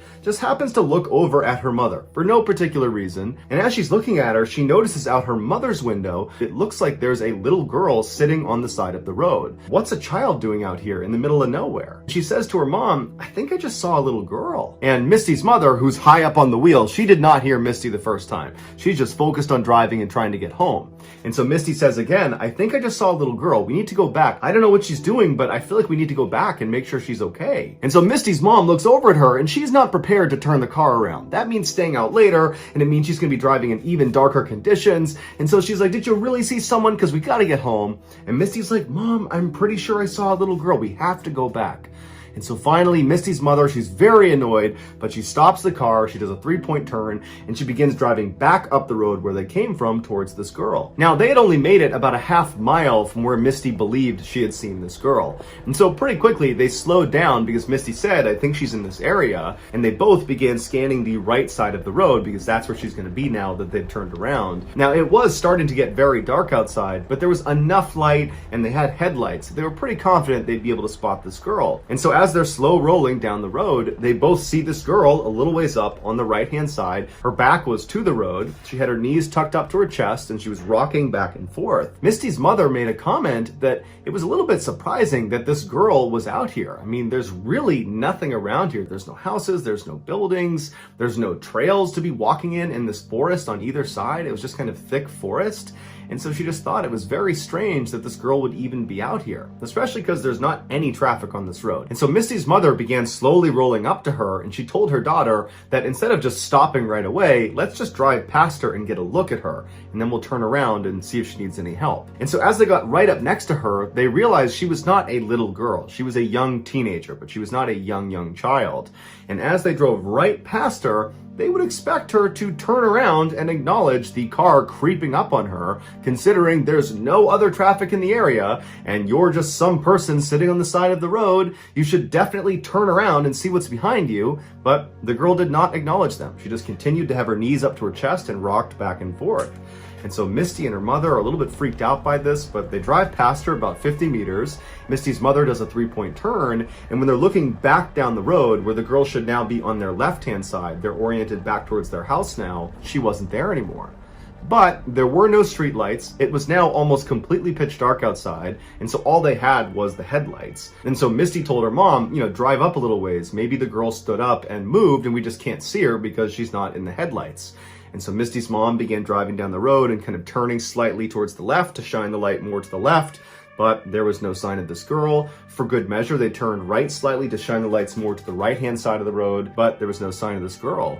And so Misty and her mother just slow rolled back down the road, kind of keeping their eye out on both sides. But after traveling for several minutes, going about 5-10 miles an hour and seeing no sign of this girl, they decided that, well, she must have just gone back into the woods and gone back to wherever it was she came from. And so Misty's mom began picking up speed, and before long they had gone maybe 2 or 3 miles away from where they'd seen this girl, and they were coming up to this 4-way intersection with stop signs all around. And as they were getting close, Misty's mother gasped, because on the other side of the intersection, on the right-hand side, was this girl sitting on the side of the road. She's got her back to the road, her knees are up, and she's rocking back and forth. And so Misty's mother pulls up the stop sign and then just sits there. And both women are just stunned at what they're looking at. They had just seen her 2-3 miles back down the road. It wasn't possible for her to get all the way up here. And so Misty's mother looks at her daughter and says, do you think it's a different girl? And Misty's like, no, that's the same girl. And so they just sat there for a minute until Misty started to panic. And she said to her mom, Mom, don't stop. I got a bad feeling about this girl. I don't know what's going on, but you can't stop next to this girl. But Misty's mom, she was definitely weirded out by this situation, no doubt.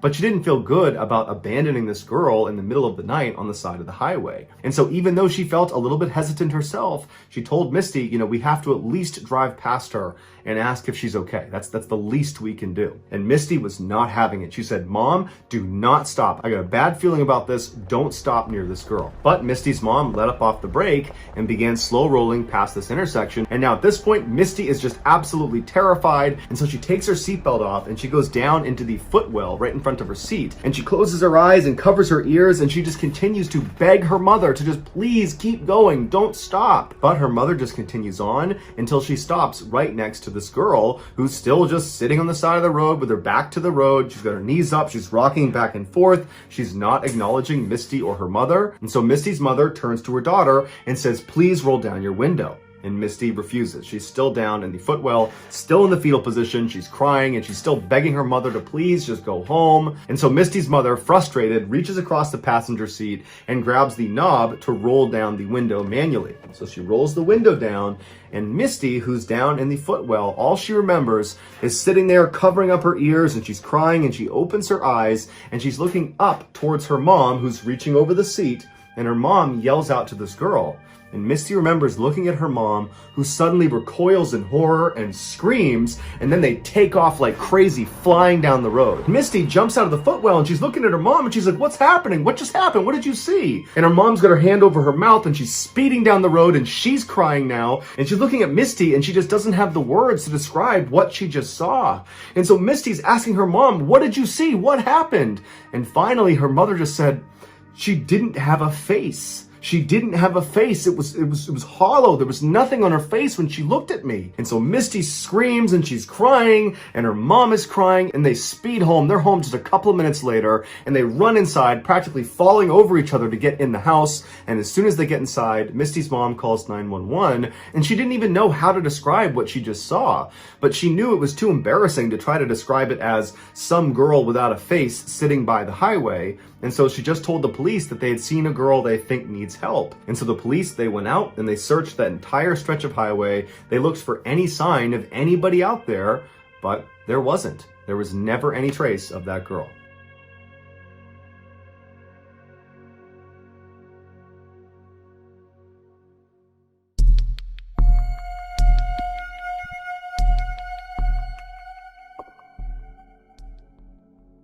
In 2018, a 21-year-old brand new police officer named Derek was dumped by his longtime girlfriend. This breakup caught him by surprise because he had actually just recently moved to Colorado in order to be closer to his girlfriend. So naturally, he was devastated. After a few weeks of being so depressed and kind of just moping around and going through the motions in his life at this point, one of his very close friends suggested to him, like, hey man, look, why don't you just make a profile on Tinder, the online dating service, and just put yourself out there again. You have no idea who's out there. Clearly, your ex-girlfriend was not the one. Derek had met his ex-girlfriend in a bar, and every other girlfriend he had ever had, he had met in person. So online dating was definitely not on his radar. But he was so lonely and sad, he figured, you know what? I got nothing to lose. And so he made himself a Tinder profile. Derek quickly matched with a woman on Tinder named Leah that he said was way out of his league, but he wasn't complaining. They chatted for a couple of weeks and they got on great. And so they wanted to get together and actually meet each other in person. But Leah lived well over an hour away from Derek's. There wasn't a natural meeting place. And they're going back and forth about where they want to go. And finally, Leah just says, hey, why don't you just come to my town?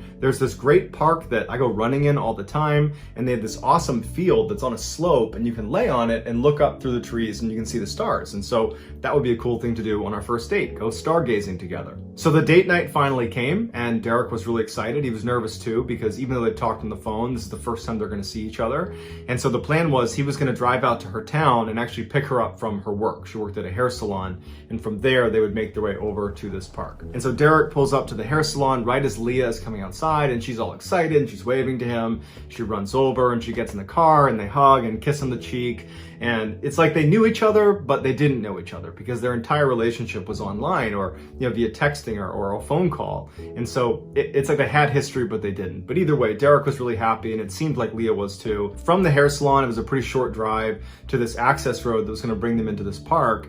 And when Leah told him to make this turn, it didn't look like a very well marked trail or even a marked park. It looked like this kind of random access road that Derek would not have associated with a big public park, but he doesn't know the area, and so he turns and he starts heading down this road. And the road went from cement to dirt pretty quickly, and this whole time he's thinking to himself, like, did I take a wrong turn? Does she know like where she's going? This does not feel like the way you drive into a big park, the way she was describing. Finally, they land back on cement, and they're actually on this road that's right up against this huge field. And so right away, Derek's stress is gone because now it's confirmed in his mind that, okay, that's a weird way to get into this park, but here's this huge, amazing field, and we're back on a real road, and everything's good again. Derek asked Leia, where should I park? Because they're on this really narrow road, and there didn't appear to be a parking lot. There also didn't appear to be anybody else on this field or on this road. It's this huge, open, beautiful space, but it did not look well populated or like it was well traveled. But she said, just go right up there. There's a small lot you can pull into. And so Derek starts going up this road, and he sees maybe 300 feet ahead of him are dim headlights of another car making their way down the road towards him. And now it was dark enough that he couldn't really make out what kind of vehicle it was. And so he didn't know if it was going to be some big truck or something like that. And so what he did is he just pulled over as far to the side of the road as he could to allow this vehicle to pass, even though there was a fair amount of distance they would need to cover before they were passing him. He figured just give them the right of the road. And so as they start moving forward, he can see that it's actually this big van, and they're moving pretty slowly, and he's just kind of waiting for them to pass, and he's not thinking anything of this. He's thinking that this is just another person at the park. And this van, instead of passing him, actually turns at the last second and almost goes bumper to bumper with Derek's car. He doesn't crash into it, but he stops just in front of Derek's car. And so Derek is a cop. He's a brand new cop, and he's super aggressive. He really believes in his training. And so as soon as this guy stopped in front of him and blocked the path for him, red flags are going up for Derek, and he knows something's wrong with this van. And instinctively, he says, Leah, stay here. He grabs his flashlight that he kept right in the center console, and he jumped out of the car and went right to the driver's side door of this van to confront this guy. And when he got up to the driver's side door, it was this really big guy who looked pretty startled to see Derek come charging up to him with his flashlight. And Derek's like, what are you doing, man? What are you blocking me in for? And the guy's like, oh, hey, sorry, I'm the caretaker here of this whole property, and we've had an issue with poachers in the area, and I was concerned you guys were poachers. It doesn't look like you're poachers, though. And Derek's like, no, we're not poachers. We're going stargazing. I'm on my first date here. And the caretaker's like, I am so sorry. Please get back in your car, go and enjoy your night. And at that, he backed up, did a 3-point turn, and drove right back up that road where he came from and disappeared down on the other side of the hill. Derek stood in front of his car for a couple of minutes, making sure this guy was gone. And then he turned around and he got back in the car, and he kind of joked with Leah. And he's like, yeah, he thought we were poachers. I guess you look like a poacher to him, and that's why he stopped us. But when he looked over at Leah to react to his hilarious joke, she wasn't paying attention to him. She was just furiously typing away on her phone, which Derek did think was a little bit odd. You'd think that she'd be more interested in this strange thing that just happened. Some weird guy just blocked us in, and I'm confronting him. You'd think she'd be interested in that on some level. She might want to know what I said to the guy and what he said to me, but she didn't seem to care. She was just really invested in whoever she was typing on her phone. And so Derek thinks, whatever, and just throws the car back in drive and continues up the trail the way they were going before they were stopped. So Derek continues down the road just a little ways until he sees a little dirt lot that's butted up against this huge field they're going to be hanging out on for the night. And so he pulls into the lot, backs into a space, and he and Leah get out, and they put a blanket out right next to the car, but on the grass on the hill. And they get their food out and their wine out, and they sit down, and very quickly they start swapping stories, and they're laughing, and they're stargazing, and they're having some wine, and everything's really great. After about an hour, it's totally dark outside, and Derek is laying on the hill facing back towards his car and towards the road they were on, and he notices to his left, up at the top of the hill, so the same area where the van had come from originally and where it went back to after they spoke that one time, Derek is looking out there and he sees headlights, and it's the van. And now the van is driving down the road, not leisurely like it was before, but they are flying down the hill. And before Derek or Leah have a chance to react to this van barreling down on them, it comes flying into the parking lot and practically hits his car and comes to a stop where it's boxed his car in. So even if he got in his car, he couldn't drive away. And so Derek jumps up, Leah jumps up, and the guy, the caretaker, the nice caretaker he talked to before, he hops out of the driver's seat and he walks around the front of the van. He's got this pipe in his hand and he looks at Derek and he's like, give me your keys and your wallet. And again, Derek is this brand new cop. He's 21 years old. He's not about to let this guy push him around. And so he doesn't do anything at first. He doesn't know what he's going to do, but he doesn't do anything at first. He just looks at this guy and he shows him that I'm not just going to fall over because he told me to. But then Derek is given a huge curveball when Leah, his date, stands up and runs over to this guy and stands next to him and turns around and looks at Derek and goes, come on, give us your keys and wallet. And Derek's like, great, I'm getting set up by my date, who I've spent the past 2 hours with, I had a connection with this girl. And so now Derek is just standing there doing nothing, not to be tough, but because he's in shock. He feels so betrayed by Leah, and he just feels like, how could this have happened? And in that moment, Leah walks to the back of the van, and she gets a metal pipe. She comes back around, and she goes, Derek, give us your keys and your wallet. We don't want to have to hurt you. And this is when Derek looks at them both, and he goes, no. And as soon as he said that, the big guy tackles him. He gets thrown to the ground, but Derek could handle himself, and very quickly he was able to get up, and he drew his concealed carry pistol, and he's aiming it at the big guy and then back at Leah, and he's like, yeah, I'm a cop. Go ahead and put your hands up now. As soon as they saw the gun, they both dropped their pipes and put their hands up. And so as he's holding them both at gunpoint, and he's looking over at Leah like, really? You did this to me? Are you kidding me right now?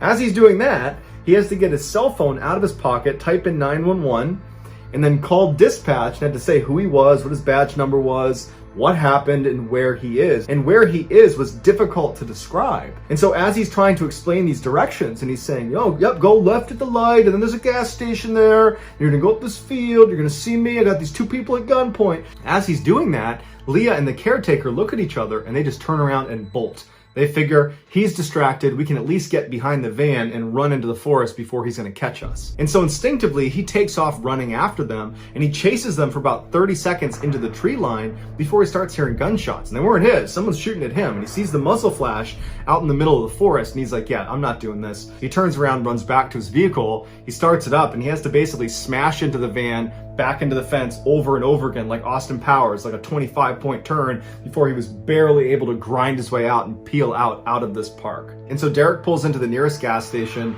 he calls up dispatch, and he says, hey, I just called 911 like 5-10 minutes ago, and I dropped the call because I was chasing somebody. Here's my name, here's my badge number, I'm now at this gas station, can you send a couple of police officers over to my location now? And they said, yep, we'll send some to you. And so a police cruiser shows up with 2 officers inside that Derek recognized. They were senior to him, and they got out, and he explained again what happened, and they kind of gave him a hard time for getting catfished on his very first date, but at the same time, they knew it could have gone really badly, and so they decide they're gonna load up in the police cruiser together, all 3 of them, and drive back up to the park. And so they get up to the park, and Derek points ahead, and he goes, that's the van, it's still here.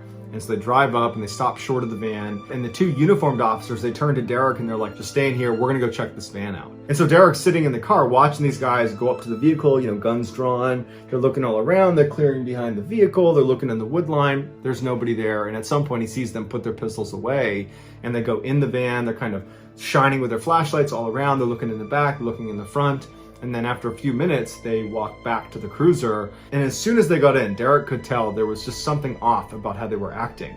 When they were down at the gas station, they were kind of joking around with him. Now, whatever they had seen in the van was definitely not something they were going to joke about. And they turned to him and they're like, the back of the van, it was just knives and saws and pistols and rifles and lighter fluid and chains and handcuffs and duct tape. It was just awful. And it looks like there might even be blood on the ground. The 2 officers immediately called in additional backup, and before long, it was a full-fledged circus around this van of a crime scene investigation unit and other police officers, spotlights set up, and they went out looking in the woods for these people, but they never found the guy, they never found the girl, and Derek would tell the other investigators, hey, she works at this hair salon, like right down the road, I picked her up there. And so they went over to the hair salon and they wound up talking to the people there, and they said, we've never heard of Leah. And when they showed them a picture of Leah, they were like, we've never seen her before. And so they came back and they told Derek, look, she's a con artist, and this whole thing, your whole relationship with her has been her setting you up in some way, shape, or form. The entire thing, that's all it ever was. And so for Derek, that was crushing, and he swore off Tinder immediately. He did not want to do any more online dating. But what really haunts him more than just being taken advantage of is, what would have happened if I wasn't concealed carrying? Would I have wound up in the back of that van?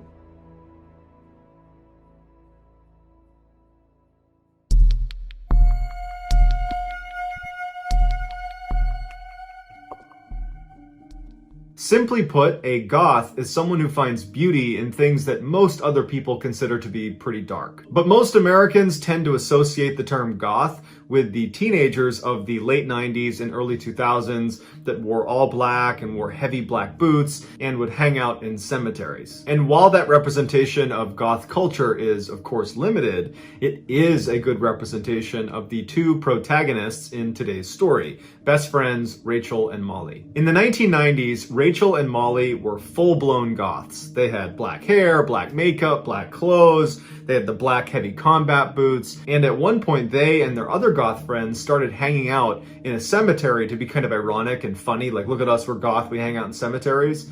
And then they actually enjoyed it and began hanging out in a cemetery like every weekend. One Friday night, Molly calls Rachel to go hang out in the cemetery. And as it happened, Rachel was just sitting at home and she was bored out of her mind. And so the call came at a perfect time. And so Rachel's like, yeah, I'd love to go. And so she flies downstairs and she sits on her front step and she's waiting for Molly to show up. And eventually Molly's car rolls down the street and Rachel immediately recognizes that Molly is the only one in the car.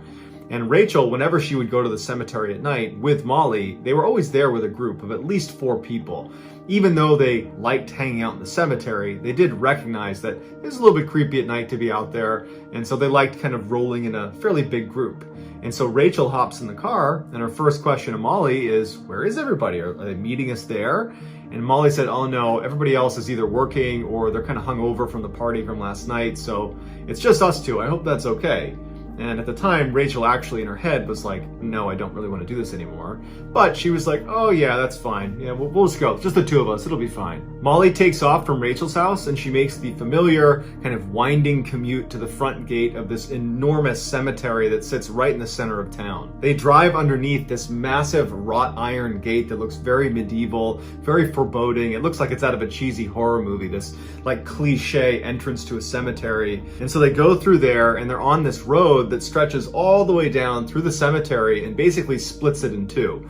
On the left side, as you're driving in, was an area closest to town, and also it butted up against a major public university. And then on this side of the cemetery, you had a bunch of residential houses that butted up against the side of the cemetery. And where Molly and Rachel and their crew liked to go was on the right side, all the way back in the corner, because there was a section that was kind of situated between these two hills, where not only were they obscured from the cemetery road and the main road once they were down in this little depression, there was also no houses that happened to look over that spot. So it was kind of like the hidden section of the cemetery, and there was also this big boulder that people sat on and a big tree you could lean up against. So that was their spot. So Molly drives in the gates, she heads down that road and she turns right onto a dead end road. She takes that down about a couple hundred meters till it dead ends, and they park, and then the girls get out of the car, they light up cigarettes, and they walk down this hill that's just beyond where this dead end comes to an end. And so they walk down this hill, and it brings them to this clearing where this big rock and tree is. Rachel hops up on the rock, and she turns around, so she's facing back up the hill they just walked down,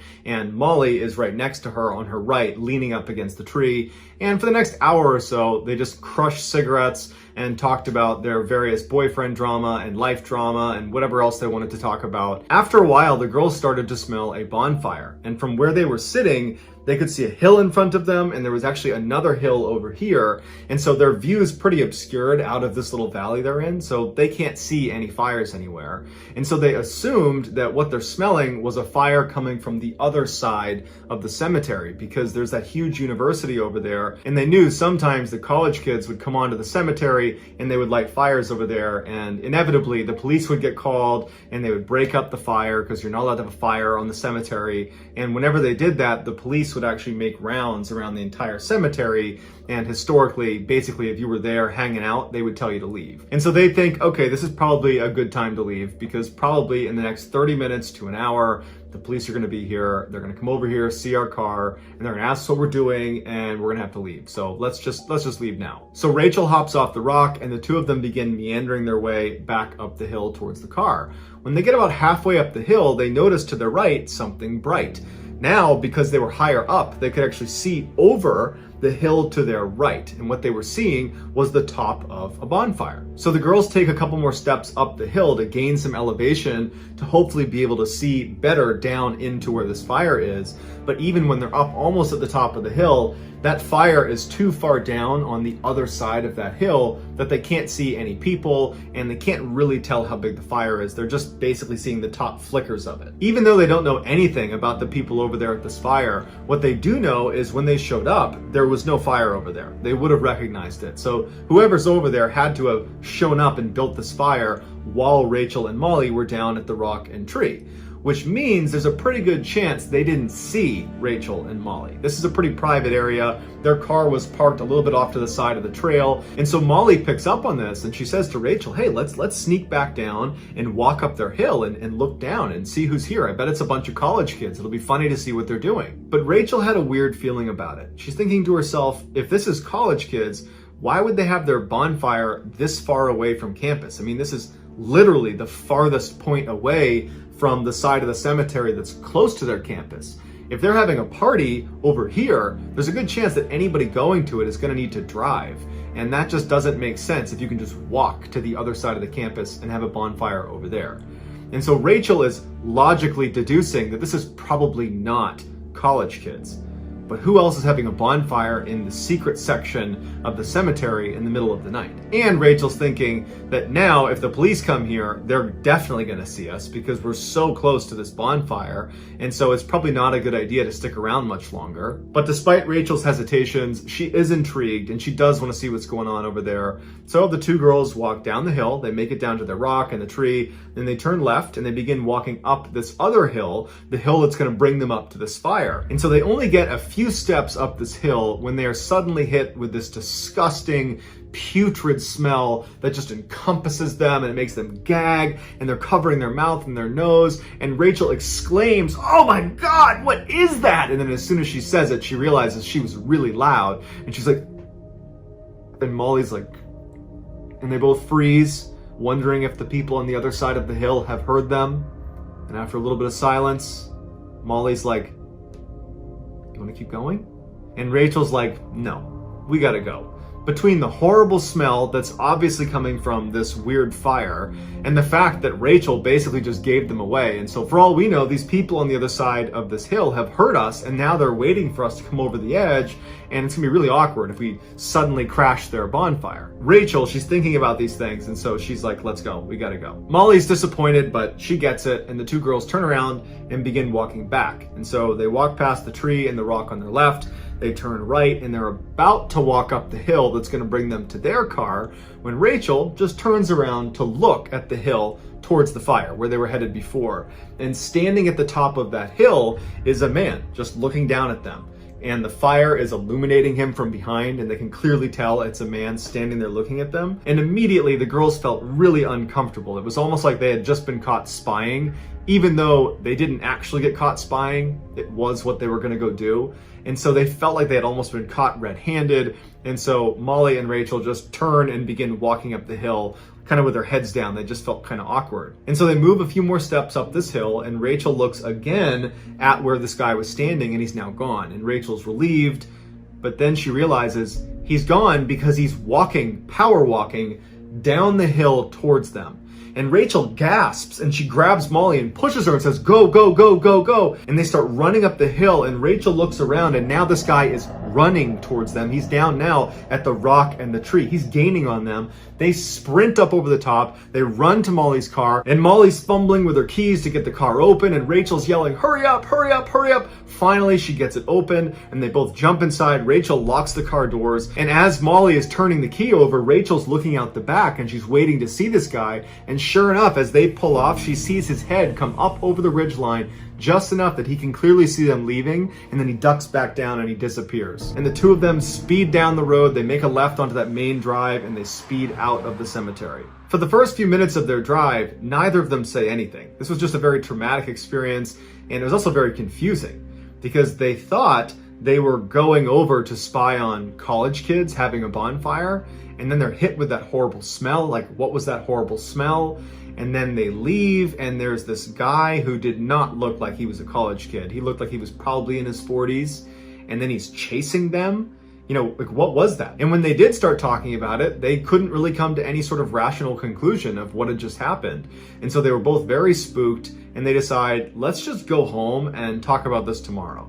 And so Molly drops Rachel off at her house, and Molly goes home, and both girls go to bed. The next morning, Rachel gets up and she heads down to the kitchen where her mom is already there having her morning coffee. And Rachel sits down, and she's not a big talker. She's not about to start by saying, hey, guess what happened to me last night at the cemetery? Instead, she just sits there, and for a little bit, her mom just kind of rambles about work and what she's doing that day. And then all of a sudden, her mom, it's like she has this epiphany. And she goes, Rachel, did you hear what happened last night? And Rachel's like, no, what? And her mom's like, someone I work with. I don't know her personally, but she works in the same building as me. She got kidnapped from the parking garage where I parked my car. I have seen her park her car in this lot, and she got kidnapped. And Rachel's like, oh my God, really? Like, what happened to her? Did they find her? And her mom was like, yeah, but it was too late.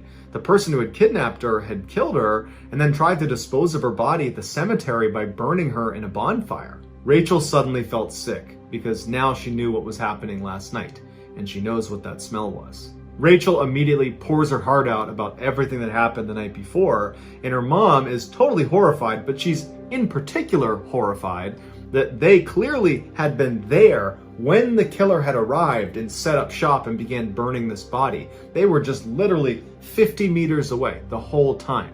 And so her mom tells her, you and Molly have to go to the police station and make a statement. They have not caught this person yet.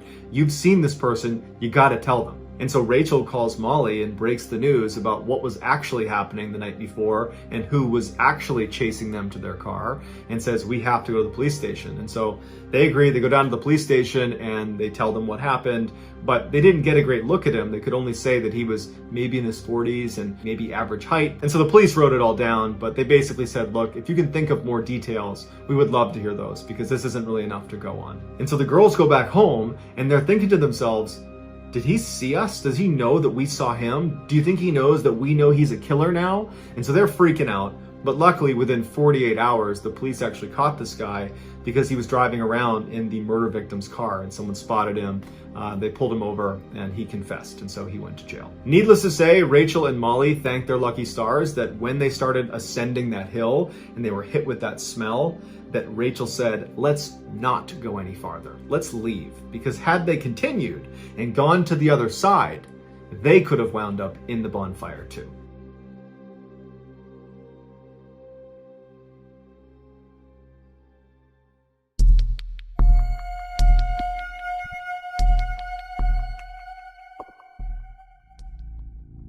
The following stories all take place in the Twin Cities in Minnesota. On New Year's Eve 1980, 20-year-old Karen Potak was out at a bar with her friends celebrating, and at some point in the night, she slipped out because she didn't want to stay any later, and she began walking home. Now, she didn't have a jacket on, and it was very cold outside, and she's kind of stumbling through the streets, and a man sees her and pulls over and offers to give her a ride home. She's kind of intoxicated, and so she agrees to get in his car, and they drive off. A couple hours later, around 3 a.m., the police receive this phone call. Yes, please, this is an emergency. Please send a squad to Pierce Butler Road, Molenberg Manufacturing Company, machine shop. Please, there's an ambulance too. There's a girl hurt there. Can you tell me what happened to her? Just hurry, she's laying on the ground in the back by the railroad tracks, by the edge here. Hurry. What's the address? I don't know. Who are you? Using this information from the caller, the police arrive in the back of that building and they find Karen Potak. She had been repeatedly bludgeoned over the head with a tire iron and then left for dead. Miraculously, she would survive, but because of her head injury, she forgot almost everything about that night, including the description of the guy who picked her up and who probably attacked her and who probably was the one who called police. So the police try to interview some people in the area around where she was found, but it was a really deserted area and no one knew anything, and there was no physical evidence left at the scene, so the case went cold. Then, 5 months later, the police receive another phone call. Oh, you find me? I just stabbed somebody with an ice pick. I can't stop myself. I keep killing somebody. At this point, the police were not connecting this call with the call that immediately preceded finding Karen Potak, meaning they did not think that was the same person. And since in this call there were no instructions on where to find this person, they didn't really have anything to go on, so they took note of it, but ultimately kind of disregarded it. But just a few hours later, a group of teenagers were walking through the forest when they found a dead body. The body belonged to 18-year-old Kimberly Compton, who had literally just moved to Minnesota. She'd graduated high school and decided she wanted to start fresh in Minnesota. She hopped on a bus, she goes to Minnesota, she gets off the bus, she goes into the first restaurant she sees, which is a diner. She sits down by herself, she's eating some food, and a man approaches her and says, "Hey, can I sit down with you?" And so she lets him sit down, and he asks, "Who are you? What are you doing here?" And she says, "Oh, I just moved here." And this guy offers to drive her around town and show her the sights. And she's like, "Great." 15 minutes later, he would kill her with an ice pick. At this point, police are beginning to suspect that this person who keeps calling them immediately before they're finding women that have been attacked might be the same person. And 2 days after Compton was killed, they get another call that confirms this. Don't talk, just listen. I'm sorry what I did to Compton. I couldn't help it. Don't know why I had to stab her. I am so upset about it. I keep getting drunk every night. I can't believe it. It's just like a big dream. I can't think of being locked up. If I get locked up, I'll kill myself. I'd rather kill myself than get locked up. I'll try not to kill anybody else. From this point forward, they referred to this caller as the weepy-voiced killer. And even though they had his voice recorded, they didn't have any physical evidence because he didn't leave any at the scene with Compton either, so they didn't have much to go on. The police would go to the diner and they would talk to the staff that was there, and they would give a general description of the weepy-voiced killer, but it wasn't enough to pinpoint a suspect. So once again, this case went cold too. 6 months later, the police received yet another call. Fire emergency. Please don't talk, just listen. I'm sorry I killed that girl. I stabbed her 40 times. Kimberly Compton was the first one. Oh, my safe. I don't know what's the matter with me. I'm sick. I'm going to kill myself, I think. Where are you? I'm just going to... If somebody dies with a red shirt on, it's me. I killed both of you. I'm sorry. I'll never make it to heaven. A day later, they find the body of 40-year-old Barbara Simons floating in the Mississippi River, tucked up against some brush. The night before, Barbara had been out at a bar and she'd offered a cigarette to a man she hadn't met before. They began flirting and kind of hit it off, and at one point they were going to leave together, and before they left, Barbara turns to one of the waitresses and kind of jokingly says, "Boy, I hope he's nice because I'm leaving with him." And the waitress, for whatever reason, had a really bad feeling about it and made a point of getting a really good look at the man she was leaving with. And that man, of course, would turn out to be the weepy-voiced killer, and as soon as he and Barbara left the bar, he would stab her to death and throw her in the Mississippi River. After the police began investigating this, they came to the bar and they interviewed that waitress, and she said, "I got a really good look at this guy." And so the police show her 100 different mugshots of previously convicted felons in the area, and she immediately identifies 38-year-old Paul Stefani and says, "That's the guy." Paul had been convicted for aggravated assault, and he also had a history of mental illness. Paul is immediately put under surveillance, but within 24 hours he manages to ditch his tail and goes straight into downtown Minneapolis, where he picks up 19-year-old street worker Denise Williams. Paul took her down a dark alleyway, and she kind of sensed something was wrong,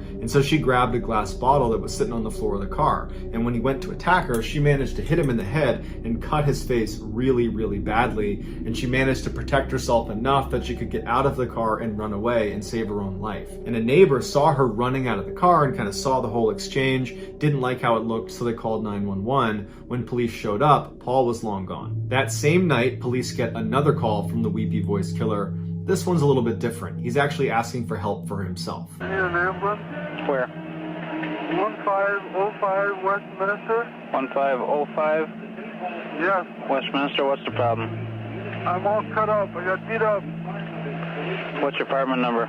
208. I'm bleeding 208. Where are you bleeding from? from my arm, my face, my head. Now, by the time this call is being made, the audio recordings of his previous phone calls had been made public. They were aired on radio shows, on TV, people had heard his voice, and it's fairly distinctive, and the dispatcher recognized his voice and told police, "There's a chance the weepy-voiced killer just called us." So an ambulance comes and picks up Paul Stefani and brings him to the hospital, and when he's sitting in his hospital bed, police walk in and they apprehend him. He pled not guilty, and prosecutors did not actually have that much evidence connecting him to each of these attacks. They had these audio recordings, but that was about it. And so ultimately he got 58 years in prison, not a life sentence. But considering his age, it wound up functioning like a life sentence. 12 years into that sentence, he was diagnosed with terminal cancer and was told he only had a year to live. And so it was at this point that he confessed to all of the attacks, including one they didn't know about. He murdered 33-year-old Kathleen Greening in her own home. He just didn't make a phone call to police afterwards. Paul would die shortly after his confessions.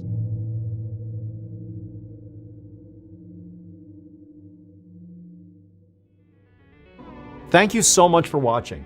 Let me know what you thought of today's episode in the comments. And remember, we have hundreds of videos for you to binge right now. But if you're looking for a recommendation from me of that one video that's worth your time, well, it's this one right here. So give it a watch. All right, until next time, see ya.